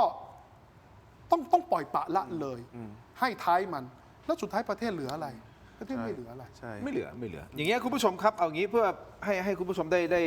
ได้เห็นถึงประเด็นที่เราพูดถึงเรื่องของคนจีนแล้วก็ต้องให้ความเป็นธรรมกับคนจีนนะเมื่อ2 สัปดาห์ก่อนนะครับคุณสุรศักดิ์พันเจริญวรกุลรัฐมนตรีว่าการกระทรวงท่องเที่ยวและกีฬานะครับท่านให้สัมภาษณ์กรณีได้เจอกับท่านเอกอัครราชทูตจีนประจำประเทศไทยนะฮะซึ่งได้มีการพูดคุยกันนะครับท่านบอกว่าถ้าเจอนักท่องเที่ยวจีนทำผิดให้บอกแต่อย่าใช้คำว่าจีนเทาเพราะเขารู้สึกว่าประเทศไทยไม่เป็นมิตรกับเขากับคำว่าจีนเทามันตราหน้าเหมือนกับไปเหยียดเขาทั้งประเทศไปเหมารวมทั้งหมดตราหน้ายกเข่งแบบนี้จริงๆอ่ะทุกสังคมแหละทุกประเทศมันมีคนดีและคนไม่ดีเพราะฉะนั้นสิ่งที่ท่านเอกอัครราชทูตผมเข้าใจท่านเลยนะฮะแล้วผมก็เห็นใจแล้วผมก็เห็นด้วยกับท่านด้วยนะว่าจริงๆเราไม่ควรจะไปเหมารวมทั้งหมดมันไอ้พวกนี้ถ้าอยู่จีนไม่มีทางรอดอ่ะเชื่อผมดิไม่มีทางรอดอ่ะแล้วเขาเอาจริงด้วยนะโทษประหารชีวิตของเขานี่เขาเอาจริงนะล่าสุดก็เพิ่งประหารไปนึกออกเขาประหารกันแบบจริงจังนะถ้าโทษประหารคือประหารนะครับ เพราะฉะนั้น ผมว่าถ้าอย่างนี้นะครับตอนนี้มันมีปัญหาที่คนไทยก็ไม่สบายใจกับพฤติกรรมคนชั่วนะครับจากทุกสัญชาตินะครับในกรณีสถานทูตจีนเนี่ยผมว่าท่านก็ไม่สบายใจที่คนจีนถูกพูดแบบเหมารวมเพราะว่าถ้าอย่างนี้นึกถึงทั้งสองฝ่ายใจเขาใจเรานะครับสถานทูตจีนร่วมมือกับประเทศไทยเลยนะครับให้ข้อมูลมาเลยว่าพวกคนจีนนะครับที่มาคลอดลูก ลูกเก๋ในประเทศไทยเนี่ยนะครับอย่างที่วิโรจน์บอกเนี่ยแล้วมันเอาลูกมันกลับไปอยู่เมืองจีนไปเรียนหนังสือที่เมืองจีนเนี่ยมันมีกี่คนข้อมูลอย่างเงี้ยทางการจีนก็ต้อง มีอยู่แล้ว มี คุณต้องมีอยู่ แม่น แล้ว ยำมาก ใช่ไหมครับเพราะฉะนั้นวันเนี้ยผมเรียกร้องนายกเลยนะนายกทินคุยกับผู้นำจีนสีจิ้นผิงซึ่งจะไปเจอกันเองอีกไม่กี่สัปดาห์ข้างหน้าเนี่ยนะนายกไทยเนี่ยเอาเรื่องนี้คุยกับประธานาธิบดีสีเลยยังได้ ว่าวันนี้มันเกิดเหตุการณ์ที่มันมีคนจีนมาสวมสัญชาติไทยนะครับนายกมีข้อมูลอยู่แล้วว่ามันสวมกันที่โรงพยาบาลไหน ขอความร่วมมือจากรัฐบาลจีนจากสีจิ้นผิง จากสถานทูตจีนว่าตอนนี้เรามีข้อมูลเรื่องแบบนี้อยู่ฝั่งไทย ขอข้อมูลจากจีนว่าฝั่งคุณมีข้อมูลตรงไหนตรงกันไหมถ้ามีตรงกันปุ๊บนั่นแหละ จัดเลย แก๊ง ก็ขอ จีนปีศาจ ขอข้อมูล มังกร แต่ว่าต้องให้ ปีศจ ความเป็นธรรมนะ ขอข้อมูลของเด็กประถมที่ไปเรียนที่ประเทศจีนทั้งหมด ที่กลับไปเรียน มาตรวจสอบก่อนแต่ต้องให้ความเป็นธรรมนะครับ ใช่ คือไม่คือเหมารวมนะคือต้องมาตรวจสอบว่า ใช่ เฮ้ยอ๋อบางเพราะบางบ้านเขาก็ส่งลูกเขาไปเรียนจริงๆตรงนั้นไม่ว่ากัน ใช่ แต่ถ้าเกิดอ้าวไม่มีความสัมพันธ์พ่อลูกจริง ๆ แม่ลูกจริงๆนั้นจัดการเลยครับ ใช่ อ่ะ ซึ่งถ้ามันได้ข้อมูลจากไทยกับจีนประกอบกันเนี่ยมันก็ชัดแล้วว่าใครผิดเคลียร์ได้ทันทีนะครับทางการจีนช่วยไทยได้ สถานทูตจีนก็ ผ ช่ ม วย ว่าเขาพร้อม ไท ด้วยนะเขาพร้อมเรื่องการบริหารข้อมูล แน่น เขา อน พร้อม ผมว่าเขาพร้อมมากเขาพร้อมที่จะกำจัดไอ้พวกเนี้ย ให้การบ้านคุณอนุทินเลยดีกว่าไปเจอสีจิ้นผิงเนี่ยเอาเรื่องนี้ไปคุยได้ไหม อ่ะงั้นก่อนที่ท่านไป ไม่ เจ ต้ อ องไม่ต้องแค่เป่าแซกเนี่ยเอาเรื่องนี้ไปคุย พูดถึงเป่าแซกแล้วเดี๋ยวนะเราจะไปเรื่องของโกงสอบ ครับ โกงสอบเอาเป่าแซกก่อนแล้วกันจะได้โยงไปโกงสอบนะครับเพราะเขาบอกเป็นรอยร้าวระหว่างพอพานกับนอหนูนะคุณผู้ชมเอาแซกโซโฟนก่อนเอาเปิดอีกนิดนึงได้ไหมเปิดเต็มๆเลยได้ไหมท่านอนุทินนะครับเป่าแซกโซโฟนอ่ะฟังครับ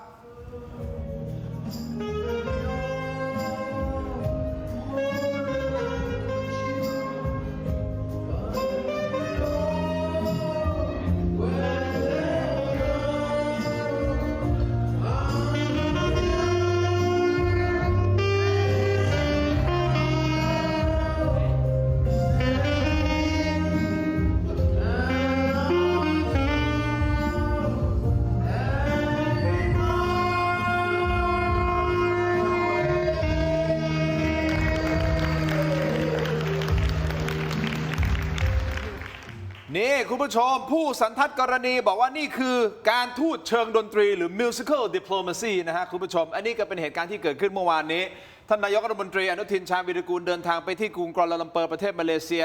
ในโอกาสการเยือนมาเลเซียอย่างเป็นทางการก็ไปพบกับท่านนายกรัฐมนตรีของมาเลเซีย ท่านอันวาอิบราฮิมนะครับไฮไลท์ของเมื่อคืนนี้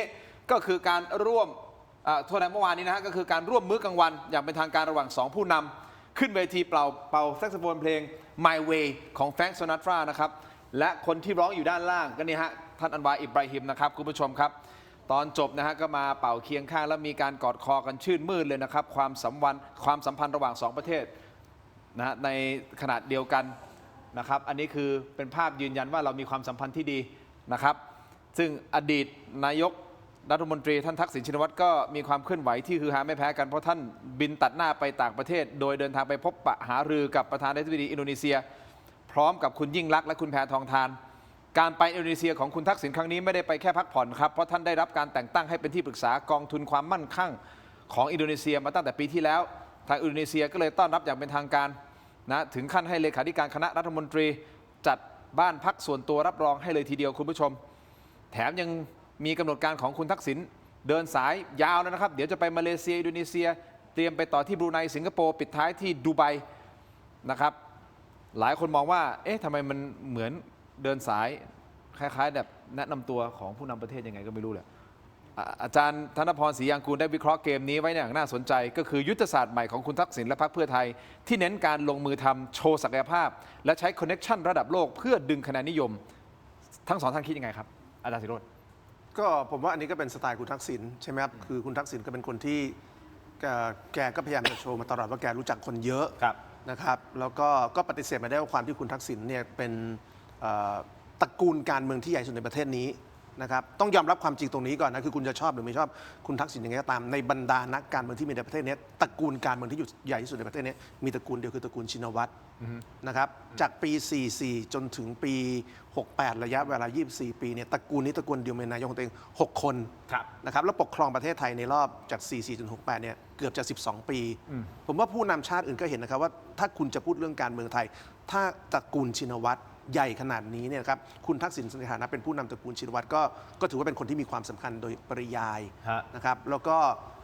ผมเห็นคุณอนุทินนะครับกอดรัดฟัดเหวี่ยงกับคุณอันวานะครับ ก่อนรับฟัดเบรกเลยถ้าเขาว่าก่อนรับฟัดเบรกเลย เล่นก็สนิทสนมเนี่ย สนิทสนม ก็อย่าลืมแล้วกันว่าก่อนหน้านี้คุณอันวาก็เคยตั้งคุณทักษิณเป็นที่ปรึกษา อ่า นะครับเพราะฉะนั้นคุณอันวาเขาก็เป็นคนที่เล่นการเมืองระหว่างประเทศเป็นอีกแบบหนึงด้วยเหมือนกัน เล่น ในยุคคุณทักษิณในยุคเพื่อไทยเขาก็จะตั้งคุณทักษิณเป็นที่ปรึกษา ครับ พอวันนี้ทักษิณหลุดนะครับเขาก็ appreciate คุณอนุทิน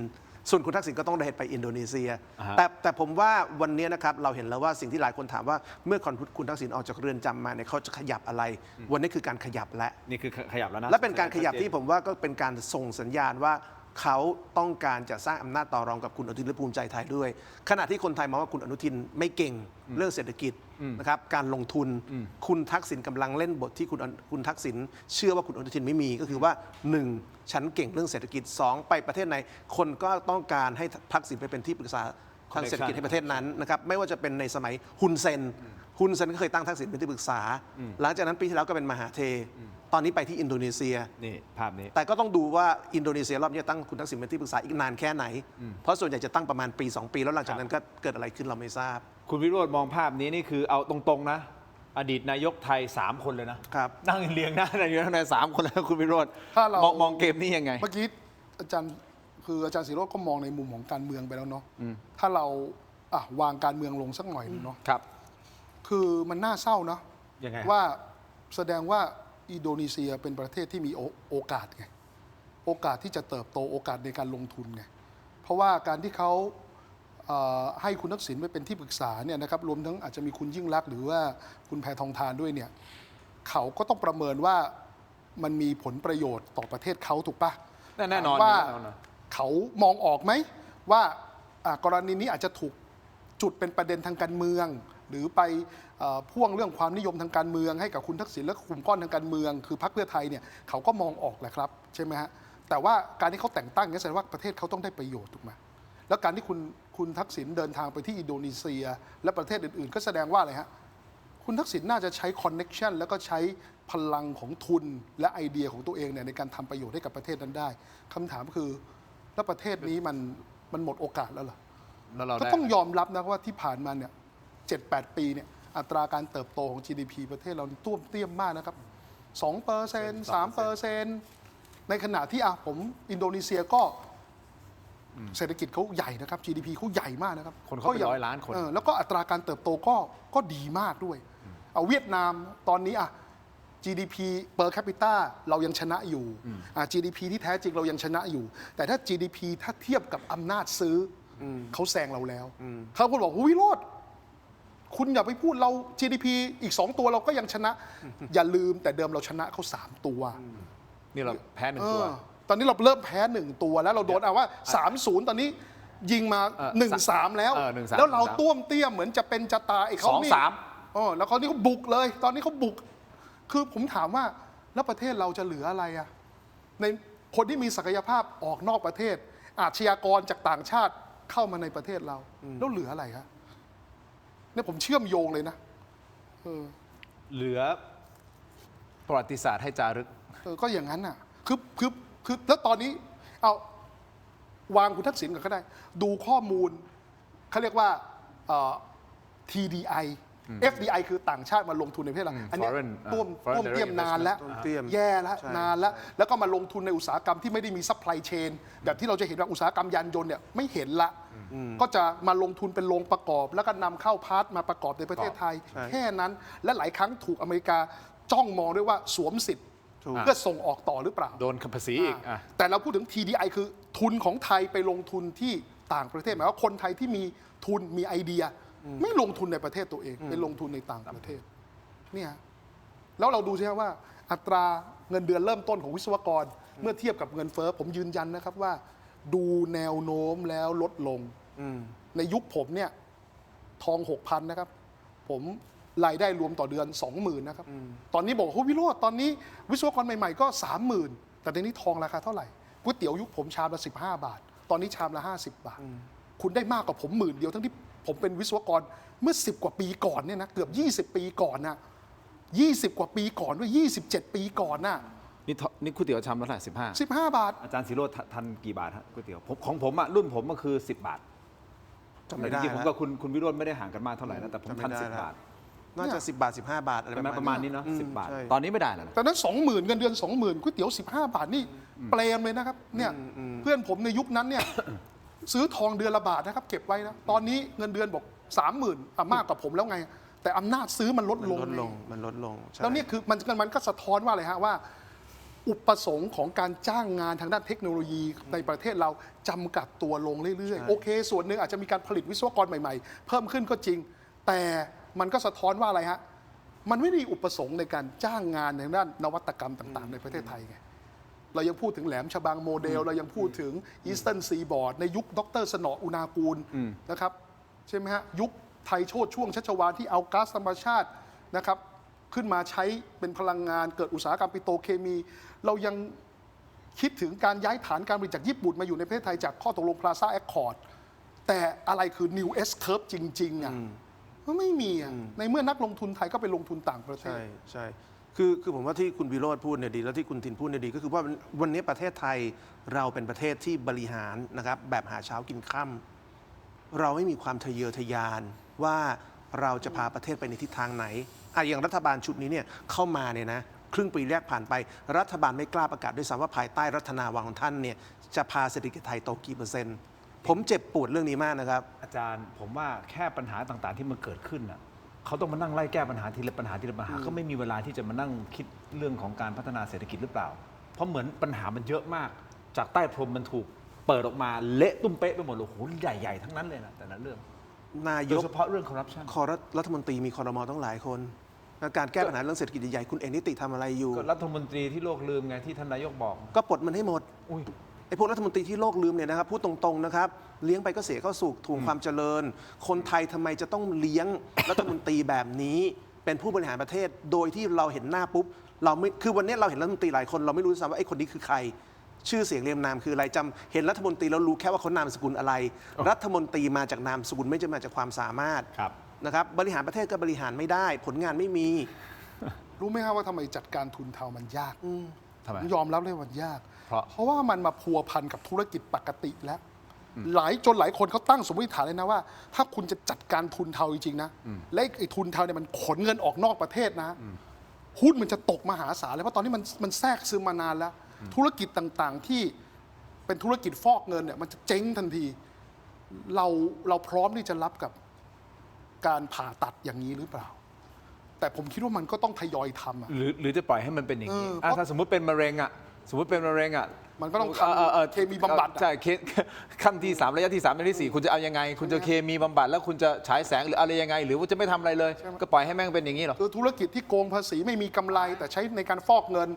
เข้าใจว่ามันก็มีการจ้างคนอ่ะ แต่ถ้าเราปล่อยให้มันอยู่มันก็ไม่เกิดผลิตภาพกับประเทศเราถูกไหม ฮะ ผมก็เลยวันนี้ชวนคิดไงหลายคนก็บอกว่า เอ้ย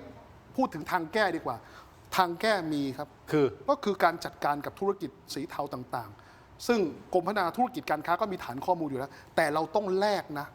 เพราะตอนนี้มันแทรกซึมมันเหมือนเชื้อมะเร็งที่มันแทรกซึมมาทุกอวัยวะแล้วอ่ะธุรกิจฟอกเงินที่เป็นเอนเตอร์เทนเมนต์อ่ะถ้าเราจัดการบังคับใช้กฎหมาย มันย้ายเงินของมันหนีออกนอกประเทศ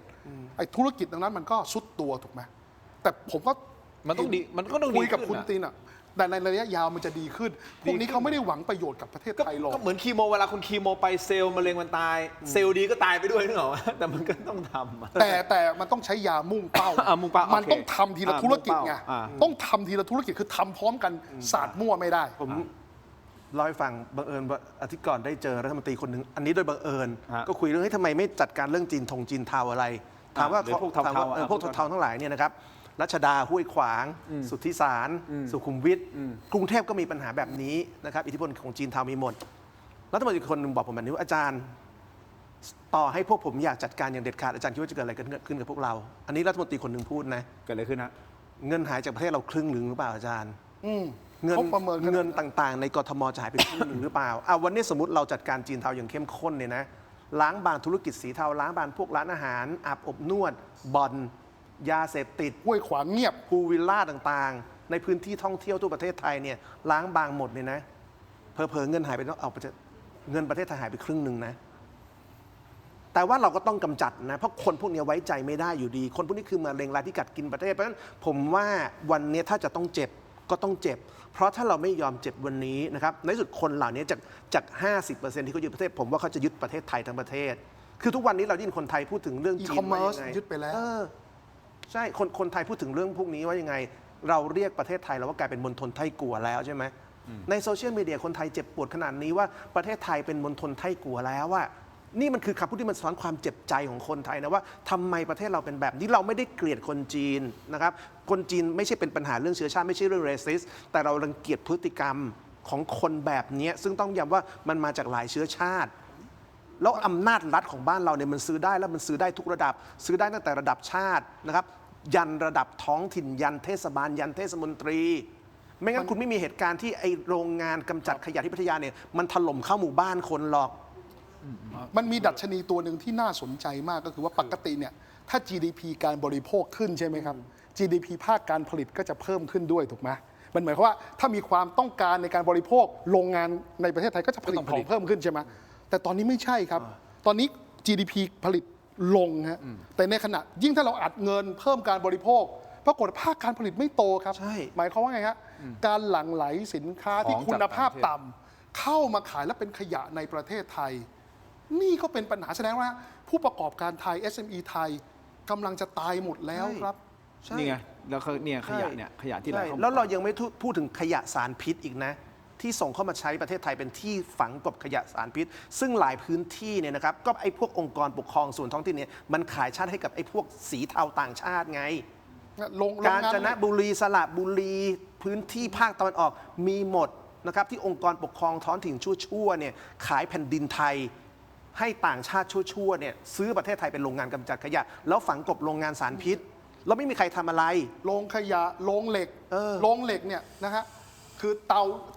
าแบบเก่าเนี่ยประเทศจีนเขายกเลิกเพราะสร้างมลพิษ แต่ ปรากฏว่า มาโผล่ที่ไทย เรามีการอัปเดตมาตรฐานมอก ซึ่งผมอยากจะรู้นักว่าใครอัปเดต ปรากฏว่าอัปเดตเขามีแต่ต้องคำนึงถึงสิ่งแวดล้อมคำนึงถึงปัญหาสุขภาพมากขึ้น ปรากฏไปอัปเดตมอกเพื่อเปิดรับเตา EF ซึ่งประเทศจีนไม่เอาแล้ว ให้ย้ายฐานการผลิตมาอยู่ที่ประเทศไทย แล้วทำได้เพราะอะไรล่ะครับ เนี่ยก็เป็นปัญหา คุณผู้ชมตอบแต่อยทำได้เพราะอะไรล่ะครับ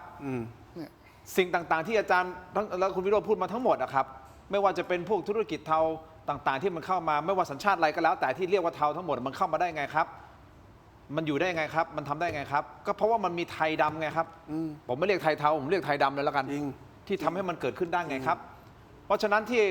อาจารย์ศิโรจน์บอกว่ามีรัฐมนตรีคนหนึ่งบอกว่าถ้าสมมติเราเกิดจัดการพวกเทาๆทั้งหมดเนี่ยเผลอๆเงินหายออกจากประเทศไปครึ่งหนึ่งเนี่ยแต่ในเวลาเดียวกันไอ้เงินตรงนี้มันหายไปครึ่งหนึ่งก็อาจจะจริง แต่มันก็เป็นครึ่งหนึ่งที่มันหายไปแล้วเปิดโอกาสให้กับคนไทยกันเอง หรือคนที่สุจริตเองทำธุรกิจไงครับถูกต้องไหมฮะมันก็ต้องช่วยกันไปไงครับถูกต้องไหมฮะไอ้ธุรกิจนี้เคยเป็นคนที่แบ็กอัพเป็นต่างชาติมาเทาถ้าไม่อยู่ปุ๊บคนไทยคุณก็ทำสิค ใช่ รับ มันเหยียบหัวคนไทยอยู่ คุณ ไง คนไทยคุณก็ทำสิครับใช่ไหมฮะเพราะนักท่องเที่ยวที่มานักท่องเที่ยวต่างชาติเขาไม่ได้รู้หรอกไอ้เจ้าของนี่คนจีนคนไทยคนอินเดียไม่รู้หรอกเขาก็มาเที่ยวเขาก็มากิน แต่เจ้าของที่แท้จริงคือใคร ก็คือคนไทยในอนาคตไงถ้าสมมุติเกิดเราทำได้จ ใช่ ริง ใช่ ๆใช่ไหมฮะ ใช่ มันก็ยังทำต่อไปได้ไง คือ อ้าว คือเราต้องคิดว่าเหมือนสมัยก่อนครับที่เราดูดญี่ปุ่นมาลงทุนในประเทศเราใช่ไหมครับ ฮะ มันเกิดซัพพลายเชนมันเกิดคนไทยตั้งโรงงานทำพาร์ทรถยนต์ขายให้กับโรงงานประกอบเห็นไหมฮะ อ่าฮะ มันเกิดผู้ประกอบการไทยใช่ไหมฮะแต่ถ้าเกิดระบบแบบเนี้ยผมว่าเรามาทบทวนเถอะมาตั้งโรงงานในประเทศไทย เพื่อจะสวมสิทธิ์ Made in Thailand แล้วก็สวมรอยไปส่งขายต่างประเทศ สุดท้ายเราก็ไปเป็นปฏิปักษ์กับประเทศมหาอำนาจประเทศในฝั่งยุโรปประเทศทางฝั่งตะวันตกอีก การจ้างงานไทยก็ไม่เกิด เพราะว่าเขาก็นำเข้าพาร์ทต่างๆ มาแค่เป็นโรงงานประกอบอ่ะสุดท้ายเงินมันอยู่ในประเทศแต่มันไม่งอกเงยให้กับคนไทย ใช่ อ่ะ ใช่ แล้วเรามีสกิลเพิ่มไหมไม่มีเราเกิดธุรกิจระหว่างทางไหมไม่มีเกิดซัพพลายเชนไหนที่เป็นเจ้าของกิจการเป็นคนไทยไหมไม่มี มันใช้เราเป็นลูกจ้างอย่างเดียว แล้วเป็นลูกจ้างที่แบบเป็นลูกจ้างชั้นล่างสุดธุรกิจของต่างชาติพวกเนี้ยคนระดับผู้บริหารไม่ว่าจะเป็นผู้บริหารตัวท็อปหรือตัวรองก็คือคนชาติเดียวกับไอ้พวกเทาทั้งนั้น โอเค ถ้าเป็นธุรกิจท่องเที่ยวคนไทยก็เป็นหมอนวดนะครับเด็กเชียร์แขก เด็กเสิร์ฟทำครัวได้เป็นอยู่แค่นี้ มันให้เป็นมากกว่านี้หรอกโรงแรมก็เหมือนกัน คุณก็เป็นฟรอนต์แมนเป็นเบลบอยไป เจ้าของก็นอมินี 49% ก็นอมินีไม่ใช่ของจริง เดี๋ยวหลังจากนี้จะไม่ใช่นอมินีแล้วนะ ต่อจากนี้ไปอีก 7 ปี อีก7 ปี 7 ปีข้างหน้านี่จะเป็น ลูกมันมาแล้ว ลูกเขามาแล้วนะถือสัญชาติไทยนะครับคุณผู้ชมครับ อย่างนี้จากเรื่องนี้เดี๋ยวผมอยากจะให้ทั้งสองท่านพูดถึงพอพานนอนหนูนิดเดียว ครับ นะอาจจะไม่ได้จบที่อธิบดี 2 คนหรือเปล่า คดีโกงสอบนะคุณผู้ชมครับแต่ก่อนที่ไปตรงนั้นคุณผู้ชมอย่าเพิ่งไปไหนนะฮะผมขออนุญาตมอบสินค้าให้ก่อนนะครับ ได้ครับ คุณผู้ชมครับ นี่คือเม็ดอมซิงค์พลัสผลิตภัณฑ์ไมบาซินจากเวเตอร์ฟาร์ ของมีคุณภาพครับ นี่ของคุณภาพนะฮะมี 3 สูตรที่มีคุณประโยชน์จากวิตามินหลากหลายชนิดครับเม็ดอมซิงค์พลัสวิตามินซีและโคคิวเทนกลิ่นอูมะนาวเม็ดอมซิงค์พลัสลูทีและบิวเบอรี่กลิ่นแบล็คเคอร์เรนต์เม็ดอมซิงค์พลัสเบต้ากลูแคนกลิ่นสตรอเบอรี่นะครับซิงค์มีส่วนช่วยในการทำหน้าที่ของระบบภูมิคุ้มกันและกระบวนการต่อต้านอนุมูลอิสระ ถ้าเจ็บคอไอหรืออยากเสริมภูมิคุ้มกันนะครับเลือกไมบาซินจากเวเตอร์ฟาร์มาหาซื้อได้ที่ร้านสะดวกซื้อซุปเปอร์มาร์เก็ตและร้านขายยาทั่วประเทศไมบาซินจากเวเตอร์ฟาร์มาก้าวสู่ 60 ปีอย่างมั่นคงและยั่งยืนนะครับขอบคุณมากๆเลยนะครับไมบาซินจากเวเตอร์ฟาร์มานะครับนี่คือบริษัทไทยใช่ไหมต่อกันที่นี่ฮะอ้วยอันโอสถนะครับอันนี้ครับยาดมสมุนไพรตามมังกรทองนะครับมอบให้ท่านละ1 แพ็คนี่ของคนไทยเหมือนกันนะฮะ ขอบคุณมากครับ คนไทยเชื้อสายจีนเหมือนกันนะคุณผู้ชมครับอ้วยซันอันเฉินนะฮะอ้วยอันโอสถแต่วันนี้ขอแนะนำครับยาน้ำแก้ร้อนในเขากุยจากอ้วยอันโอสถนะครับบรรเทาไข้ตัวร้อนทานได้ทั้งเด็กและผู้ใหญ่นะครับมีจำหน่ายตามร้านขายยาทั่วประเทศอ่านคำเตือนในฉลากและเอกสารกำกับผลิตภัณฑ์ก่อนใช้นี่คือยาน้ำแก้ร้อนในเขากุยจากอ้วยอันโอสถอ้วยซันอันเฉินขอบคุณมากๆนะครับอ้วยอันโอสถนะครับของคนไทยอันนี้ก็ของคนไทยเช่นเดียวกันนะครับน้ำปลาแท้ตราทิพรสของดีนะฮะน้ำปลาที่ทุกบ้านต้องมีทุกร้านต้องมีผมเชื่ออย่างนั้นนะฮะกลิ่นหอมและรสชาติกลมกล่อมนะครับจะเหยาะจิ้มหรือปรุงรสแกงผัดทอดนะครับได้หลากหลายเมนูนะฮะเข้าถึงรสชาติอาหารไทยที่คุ้นเคยด้วยกระบวนการผลิตที่มีคุณภาพได้มาตรฐานส่งออกไปจำหน่ายทั่วโลกครับ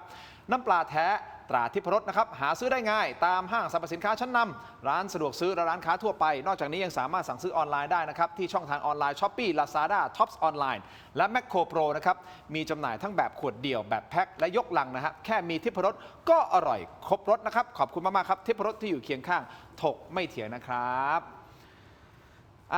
ต่อกันที่นะฮะอาหารแมวสักหน่อยนะใครที่เป็นทาสแมวนะครับเพราะการเลือกอาหารแมวสักมื้อไม่ใช่เรื่องง่ายๆนะครับวันนี้ขอแนะนำอาหารแมวเหมียวเหมียวครับอาหารแมวเหมียวเหมียวอีก1 ตัวช่วยสำหรับคนรักแมวเหมียวเหมียวอร่อยมีประโยชน์นะครับสารอาหารครบถ้วนและสมดุลนะฮะถูกใจเหมียวให้ทุกมื้อของน้องแมวเป็นมื้อแห่งความสุขที่คุณมั่นใจได้นะครับหาซื้อได้ที่ร้านเพชช็อปและห้างสรรพสินค้าทั่วประเทศนะครับเหมียวเหมียวขอบคุณมากๆนะครับเหมียวเหมียวครับต่อกันที่ห้องน้ำที่ดีคุณผู้ชมครับสะท้อนถึงภาพลักษณ์และรสนิยมที่ดีนะครับแอป Urinal นะครับผลิตภัณฑ์ดับกลิ่นโถปัสสาวะชายนะครับที่จะเปลี่ยนห้องน้ำของคุณให้หอมสะอาดมีระดับนะครับเหมาะอย่างยิ่งสำหรับโรงแรมร้านอาหารและทุกครัวเรือนครับมีให้เลือกใช้งานทั้งแบบแผ่นชีตแบบก้อนและแบบแขวนสำหรับสุภาพสตรีนะครับคุณผู้ชมครับสร้างความประทับใจด้วยความสะอาดและกลิ่นหอมเลือกกลิ่นที่ดีกว่าให้กับห้องน้ำของท่านโดยแอป Urinal หาซื้อแล้ววันนี้ที่ Shopee Lazada TikTok และ thailandpostmart.com thailandpostmart.com นะครับร้านไทยดิเทอร์เจนต์นะครับไทยดิเทอร์เจนต์ช็อปนะครับและนี่ขอมอบแอปแบบแผ่นชีตให้กับทั้ง2 ท่านนะครับ ขอบคุณมากครับของดีครับ ขอบคุณนะครับ เย่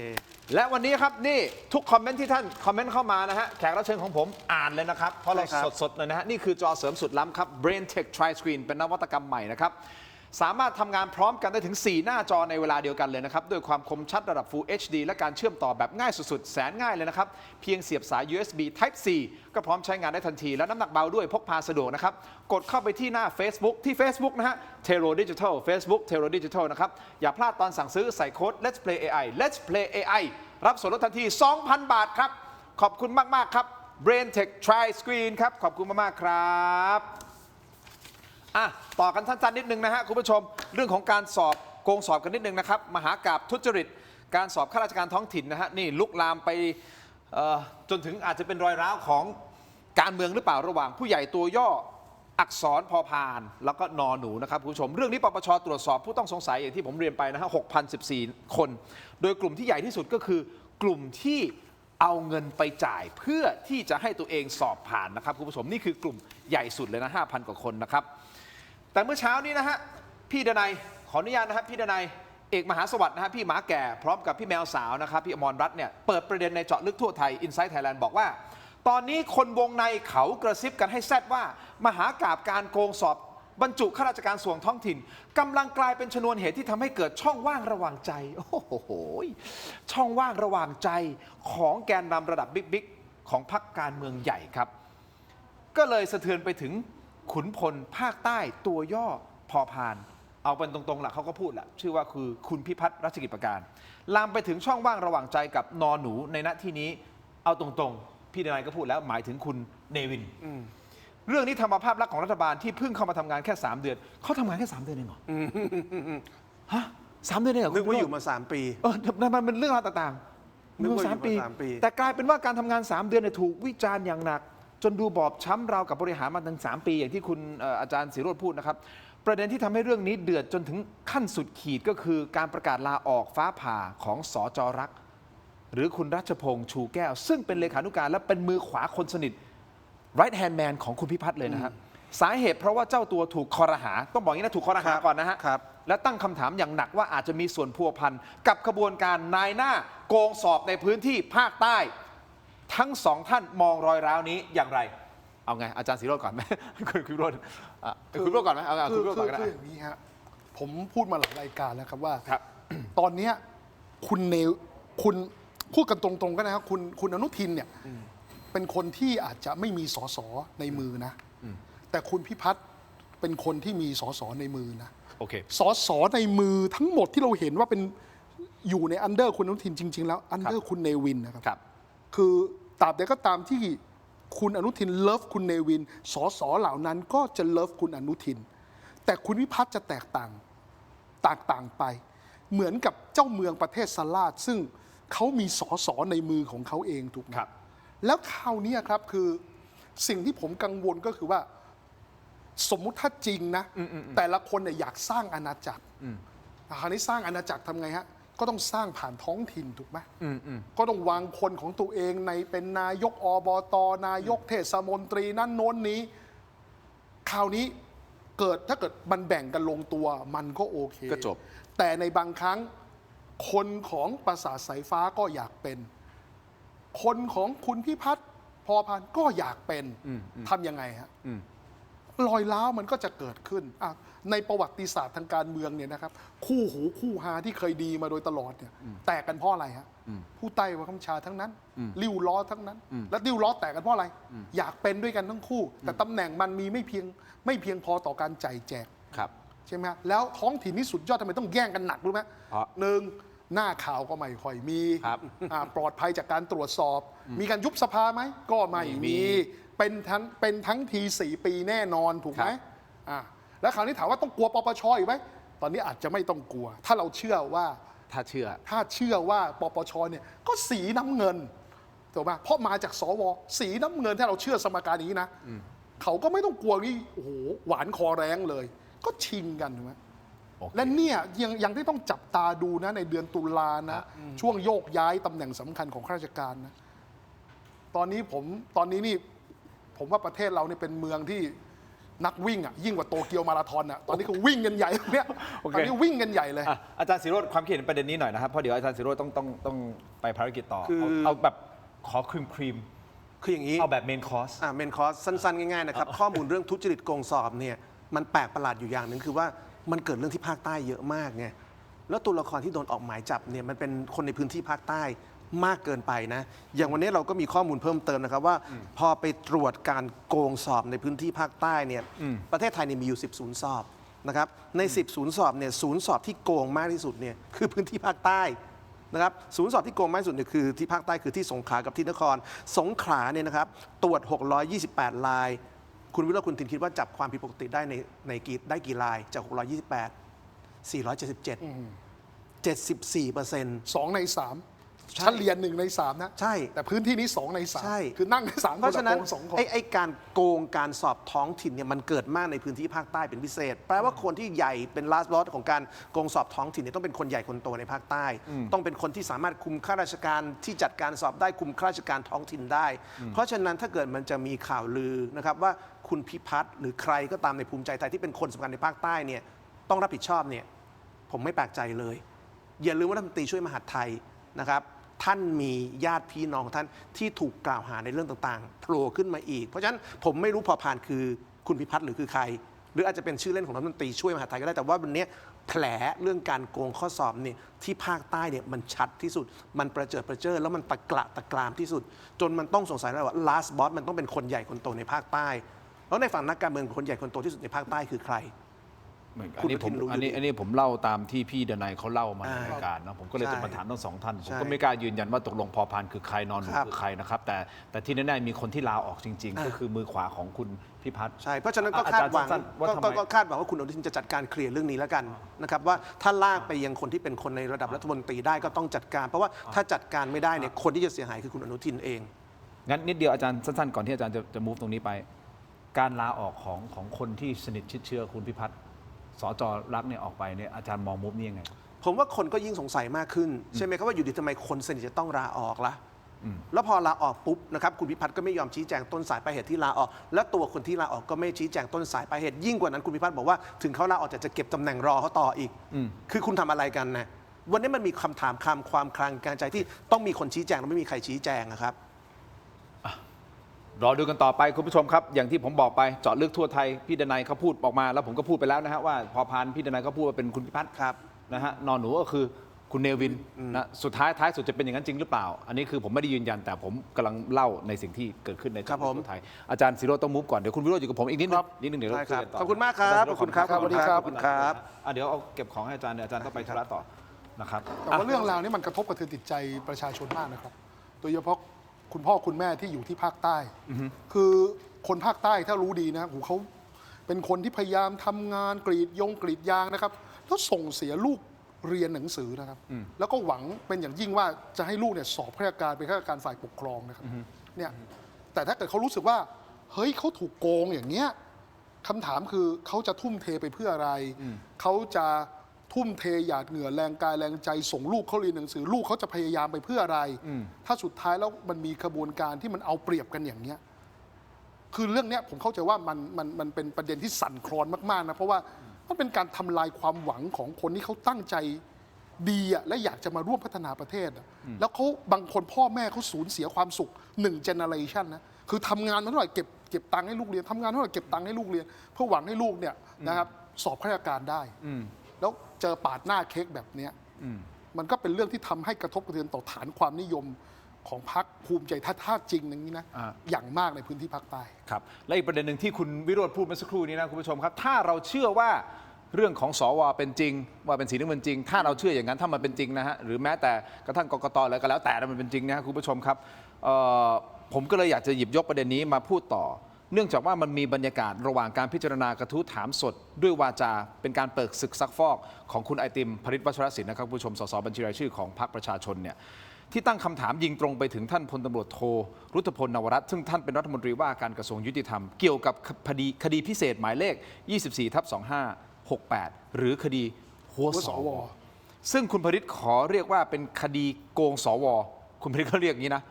ซึ่งเป็นคดีที่มันคาราคาซังมามันจะ2 ปีแล้วมั้งใช่ไหมจะ2 ปีแล้วนะครับประเด็นหลักที่คุณไอติมตั้งคำถามถึงก็คือความขัดแย้งของข้อมูล โดยระบุว่ากกตเคยพบว่าผู้เข้าข่ายต้องสงสัยในคดีนี้ 229 คน แต่ทาง DSI กลับมีการแจ้งข้อกล่าวหาเพียง 8 คนเท่านั้น คุณพฤทธิ์จึงทวงถามถึงเส้นทางการเงินขบวนการจัดตั้ง และรายชื่อว่ามีสสหรือรัฐมนตรีกี่คนที่เข้าไปเกี่ยว หรือไม่เกี่ยวหรืออะไรก็แล้วแต่กับขบวนการนี้คุณผู้ชมครับไปฟังเสียงคุณไอติมหน่อยครับ ที่เรามักจะเรียกกันว่าคดีหัวสว ความจริงแล้วผมคิดว่าคำที่เหมาะกว่าคำว่าหัวสว คือคำว่าโกงสวครับท่านประธานคำถามรอบแรกของผมครับความจริงเรียบง่ายมากครับอยากจะให้ท่านรัฐมนตรีชี้แจงให้เกิดความชัดเจนกับสภาแห่งนี้ครับเกี่ยวกับรายละเอียดของคดีโกงสว อยากจะทราบครับว่าในกระบวนการโกงสวเนี่ย ท่านประธานครับผมขออนุญาตนิดเดียว ตามข้อบังคับที่ 147เนี่ยมันจะผิดข้อบังคับก็ช่วยกรุณาเว้นคำที่ท่านใช้คำกล่าวหาที่มันเกินคำไหนนะครับท่านประธาน ท่านบอกว่าโกงเนี่ยฮะ มันเป็นข้อกล่าวหาครับ แล้วก็กล่าวหาแต่ว่า ครับ ในข้อบังคับเขาบอกว่าประชดเสียดสีนี่ไม่ได้ ไม่ได้ประชดนะครับท่านประธาน แต่ว่าจะพยายามให้อยู่ภายใต้ข้อบังคับ ก็ให้อยู่ใน ไม่ ข้อ เห็ บังคับกันแล้วกันนะครับเพราะ ครับ เรากำลังถามเรื่องนี้ในเชิงสร้างสรรค์นะครับ ครับ เชิญครับ อยากจะสอบถามว่าขบวนการที่ถูกกล่าวหาว่ามีการโกงกันเนี่ยเขากล่าวหาว่าโกงกันอย่างไรนะครับแล้วผมอยากจะทราบเช่นกันครับว่าในบรรดาผู้ถูกกล่าวหา 229 คนนั้น มีกี่คนครับที่เป็นสมาชิกในสภาแห่งนี้ มีกี่คนที่อยู่ในคณะรัฐมนตรีท่านเอ่ยชื่อชัดๆก็ได้นะครับจะได้ไม่เป็นรัฐมนตรีโลกลืมเหมือนที่ท่านนายกกังวล แล้วผมก็หวังนะครับว่าท่านจะไม่ใช้ข้ออ้างว่าเรื่องนี้อยู่ในกระบวนการอยู่ในสำนวนดังนั้นไม่สามารถชี้แจงรายละเอียดได้ดังนั้นผมก็หวังครับวันนี้ในคดีที่ความจริงดีไซน์สืบสวนสอบสวนมายาวนานกว่า และมีการแจ้งข้อกล่าวหาบางคนไปแล้ว ท่านจะตอบให้ได้ชัดเจนเท่ากับที่ท่านตอบเพื่อสมาชิกของผมเมื่อ2 สัปดาห์ที่แล้วเกี่ยวกับคดีพิเศษอีกคดีหนึ่งครับท่านประธาน คุณผู้ชมครับท่านรัฐมนตรีว่าการกระทรวงยุติธรรมนะครับท่านพลตำรวจโทรุตพลนะท่านก็ชี้แจงว่าคดีนี้รับเป็นคดีพิเศษฐานฟอกเงินและอ้างยี่ใช่ไหมครับมีการสอบปากคำพยานเนี่ยไปแล้วประมาณ753 ปากและแจ้งข้อหาผู้ต้องหา8 คนจริงแต่ปฏิเสธที่จะเปิดเผยรายละเอียดเชิงลึกในสำนวนโดยอ้างข้อบังคับการประชุมสภาข้อ151 วรรค 3นะครับที่ให้สิทธิรัฐมนตรีไม่ตอบคำถามหากเห็นว่ากระทบรูปคดีหรือยังไม่ควรเปิดเผยพร้อมกับตำหนิคุณภริษคุณไอติมเนี่ยกลางสภาบอกว่าสมาธิสั้นถึงได้อ่านข้อบังคับไม่ครบทุกวรรคไปฟังเสียงช่วงนี้ครับท่านไม่ผิดหรอกครับท่านไม่ผิดหรอกว่าผมจะตอบไม่ได้นะครับช่วงเย็นวันที่2ท่านพูดว่านะครับท่านก็อ้างตามข้อบังคับการประชุมสมาชิกสภาผู้แทนราษฎรปี62นะครับมาตรา151แต่มาตรานี้มันมี3 วรรคนะครับท่านสมาธิสั้นหรือเปล่าทำไมท่านพูดไม่หมดทำไมท่านไม่พูดวรรคที่3ด้วยนะครับวรรคที่3นะครับนายกรัฐมนตรีหรือรัฐมนตรีย่อมมีสิทธิ์ที่จะไม่ตอบกระทู้ถามโทษครับท่านรัฐมนตรีผมขอประท้วงท่านรัฐมนตรีตามข้อ69ครับเสียดสีครับแล้วก็นอกประเด็นด้วยครับท่านกระทู้ถามครับตอบคำถามที่ท่านสสถามเลยครับผมวินิจฉัยประเด็นนั้นขอร้องรัฐมนตรีไม่ต้องพูดเรื่องสมาธิสั้นแต่ว่าอยู่ในประเด็นอยู่ครับเชิญต่อครับคุณผู้ชมครับเอาอย่างนี้ฮะคุณไอติมสวนกลับท่านรัฐมนตรีเลยนะฮะคุณวิโรจน์นิดนึงขออธิบายเดี๋ยวคุณผู้ชมจะไม่เข้าใจคือคุณไอติมสวนกลับบอกว่านี่คือสภาวะ2 มาตรฐานเพราะว่าเมื่อ2 สัปดาห์ก่อนรัฐมนตรีท่านเดียวกันนะครับนำสไลด์กลางแผงผังและเอ่ยชื่อนักการเมืองในคดีพิเศษอีกคดีหนึ่งมาเปิดเผยกลางสภาได้อย่างละเอียดเอาพูดตรงๆก็คือคดีของคุณพาวุฒิใช่ไหมครับของพรรคประชาชนทั้งที่คดีนั้นยังไม่มีการแจ้งข้อกล่าวหาใครด้วยซ้ำนะฮะคุณผู้ชมทางรัฐมนตรีก็พยายามอธิบายแย้งนะฮะท่านรัฐมนตรีบอกว่าคดีก่อนหน้านี้ที่ต้องเปิดเผยรายละเอียดเป็นเพราะสื่อมวลชนได้นำเสนอข่าวพาดพิงไปแล้วจึงต้องออกมาชี้แจงทำความเข้าใจในช่วงท้ายคุณภริษก็ตั้งข้อสังเกตอย่างดุเดือดบอกว่า DSI กำลังใส่เกียร์ว่างเพื่อรอสัญญาณว่ากกต.จะมีมติเป่าคดีทิ้งในช่วงต้นเดือนกันยายนใช่หรือไม่ซึ่งสังคมย่อมเกิดข้อกังขาอย่างหนักนะฮะเพราะกรรมการกกต. 4 ใน 7 คน4 ใน 7 คนก็ได้รับการรับรองให้ดำรงตำแหน่งมาจากสวชุดที่กำลังถูกตรวจสอบอยู่ใช่หรือไม่อันนี้สรุปคร่าวๆนะครับบรรยากาศประชุมดุเดือดฮะมีสสหลายท่านเปิดไมค์ประท้วงและตอบโต้กันวุ่นวายคุณวิโรจน์เอาตรงนี้เลยบรรยากาศในสภาที่คุณไอติมเขางัดหลักฐานมาแฉขนาดนี้ท่านรัฐมนตรีก็ตอบกลับบอกว่าเฮ้ยสภามีข้อบังคับนะ151 วรรค 3เนี่ยอันนี้มันเป็นโล่ป้องกันให้รัฐมนตรีไม่ต้องตอบเพราะว่ากลัวที่จะไปกระทบรูปคดีใช่หรือไม่คุณคิดยังไงครับคืออย่างนี้ฮะประเด็นเนี้ยมันอาจจะไม่มีการตั้งกระทู้ใดๆเลยก็ได้ครับถ้าความคืบหน้าของคดีเนี่ยมันสมศักดิ์ศรีที่เป็นคดีพิเศษนะตั้งคำถามก่อนครับแต่เดิมมันมีภาพวิดีโอมีคลิปใช่ไหมครับมีการคำนวณโดยระบบวิทยาศาสตร์ว่าเฮ้ยมันเหมือนกับมีการหัวมีการล็อกเป้าให้เลือกไปที่คนใดคนหนึ่งมันมีการทำแบบจำลองทางคณิตศาสตร์ด้วยนะครับเนี่ยแล้วคำถามคือหลักฐานมันชัดขนาดนี้ทำไมมันไม่เร็วอะฮะมันไม่เดินคดีเร็วอย่างได้สัดส่วนล่ะครับหรืออย่างน้อยๆบอกว่าถ้ามันจะช้ามีกำหนดการไหมครับวันนี้มันกลายเป็นว่าช้าโดยที่ไม่มีกำหนดไม่รู้เลยว่าเมื่อไหร่จะเสร็จจากผู้ต้องหานะครับ200 กว่าคนตอนนี้เหลืออยู่แค่8 คนอย่างเนี้ยคือผมต้องถามทางท่านรัฐมนตรีด้วยซ้ำไปว่าท่านเอาจิตวิญญาณของมนุษย์1 คนสวมความเป็นประชาชนคิดว่าเนี่ยมันเป็นคดีพิเศษหรือคำว่าพิเศษเนี่ยคือสิทธิพิเศษเป็นคดีสิทธิพิเศษหรือคดีพิเศษวันเนี้ยแล้วผมยืนยันนะผมว่ากรณีที่คุณผลิตเนี่ยเขาถามเนี่ยในเรื่องของรายละเอียดชื่อเนี่ยเขารู้อยู่แล้วครับผมทำงานกับคุณผลิตเขารู้อยู่แล้วว่าท่านรัฐมนตรีเนี่ยจะไม่บอกหรอกก็คือเพื่อให้ท่านรัฐมนตรีท่านเปลื้องผ้าออกมาถึงความ2 มาตรฐานไงขณะที่คราวก่อน เปิดเผยผู้ต้องสงสัยยังไม่ได้ผู้ต้องหาด้วยนะ ยังไม่มีหมาย ไม่มีเลย ตอนนั้นยังไม่มี เปิดหมดเลย แต่อันเนี้ยคือนานแล้วด้วยนะ นานแล้วด้วยนะมีผลสอบจากกกตมีหลักฐานต่าง ๆ แล้วด้วยนะฮะปรากฏว่าอะไรฮะบอกว่าท่านแล้วท่านตอบแบบตลกมากอ่ะอ๋อเพราะสื่อมวลชนโทษสื่อมวลชนอีกอ้าวแล้วตกลงท่านทำงานตามสื่อมวลชนเหรอฮะ ข้อเท็จจริงก็คือข้อเท็จจริง คืออย่างนี้ผมถามว่าท่านไม่เห็นความผิดปกติเหรอว่านี่มันกลายท่านรับไว้เป็นคดีสิทธิพิเศษแล้วตอนนี้ โบทีมงานถกไม่เถียง เรายังไม่ละความพยายามในการเรียนเชิญคนจากฝั่งรัฐบาลมาออกรายการนะครับ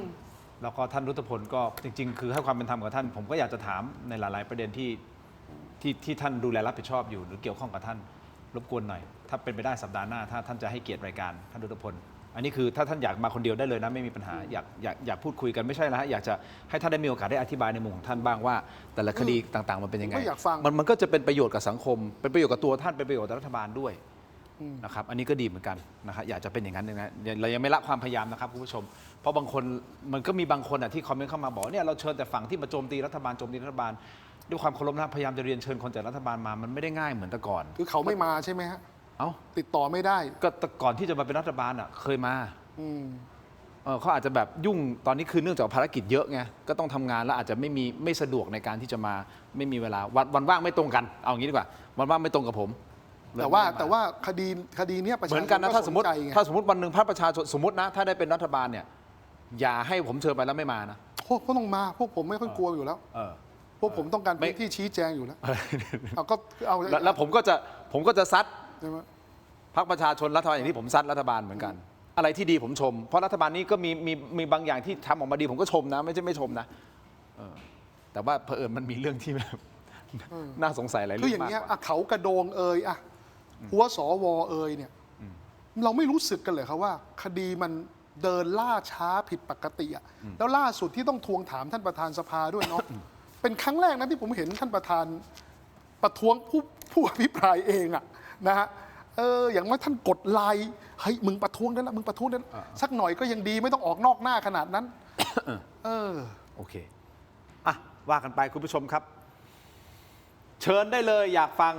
อยากเชิญเราเชิญนะอยากให้เข้ามา ผมไม่ได้มีอะไร มาเดี๋ยวก็ได้นะครับจริงๆมาเดี๋ยวก็ได้ เราไม่มีอะไรส่วนตัวกับใครอะไรพี่แต่เราเปิดพื้นที่ให้เด็กอธิบายไง ท่านมาก็อธิบายเราก็ไม่ได้ว่าอะไรนะครับพี่โบโอเคเอาละครับคุณผู้ชมครับมาถึงตรงนี้ฮะยังไงก็ขอปิดท้ายด้วยคุณชัยชนกนิดนึงนะฮะคลิปพูดภาษาฝรั่งเศสและภาษาอังกฤษด้วยนะครับต้องบอกว่าสำเนียงท่านดีมากเลยนะฮะเราปิดท้ายกันตรงนี้เราขอบคุณคุณวิโรจน์ที่มาร่วมรายการนะครับขอบคุณคุณวิโรจน์นะครับ สวัสดีครับ ขอบคุณคุณผู้ชมที่ติดตามรายการถกไม่เถียงนะครับแล้วพบกันใหม่สวัสดีครับ Excellence, le Premier ministre du Royaume de Thaïlande, permettez-moi de commencer par exprimer les sincères remerciements de la Thaïlande aux Nations Unies, ainsi qu'au président pour avoir convoqué le premier dialogue mondial sur la gouvernance de l'intelligence artificielle. Thailand believes the true measure of AI is how much value it creates for the people. Recently, we have successfully adopted AI to keep up with rain bombs, flash floods, wildfires, and even scam operations. สวัสดีครับ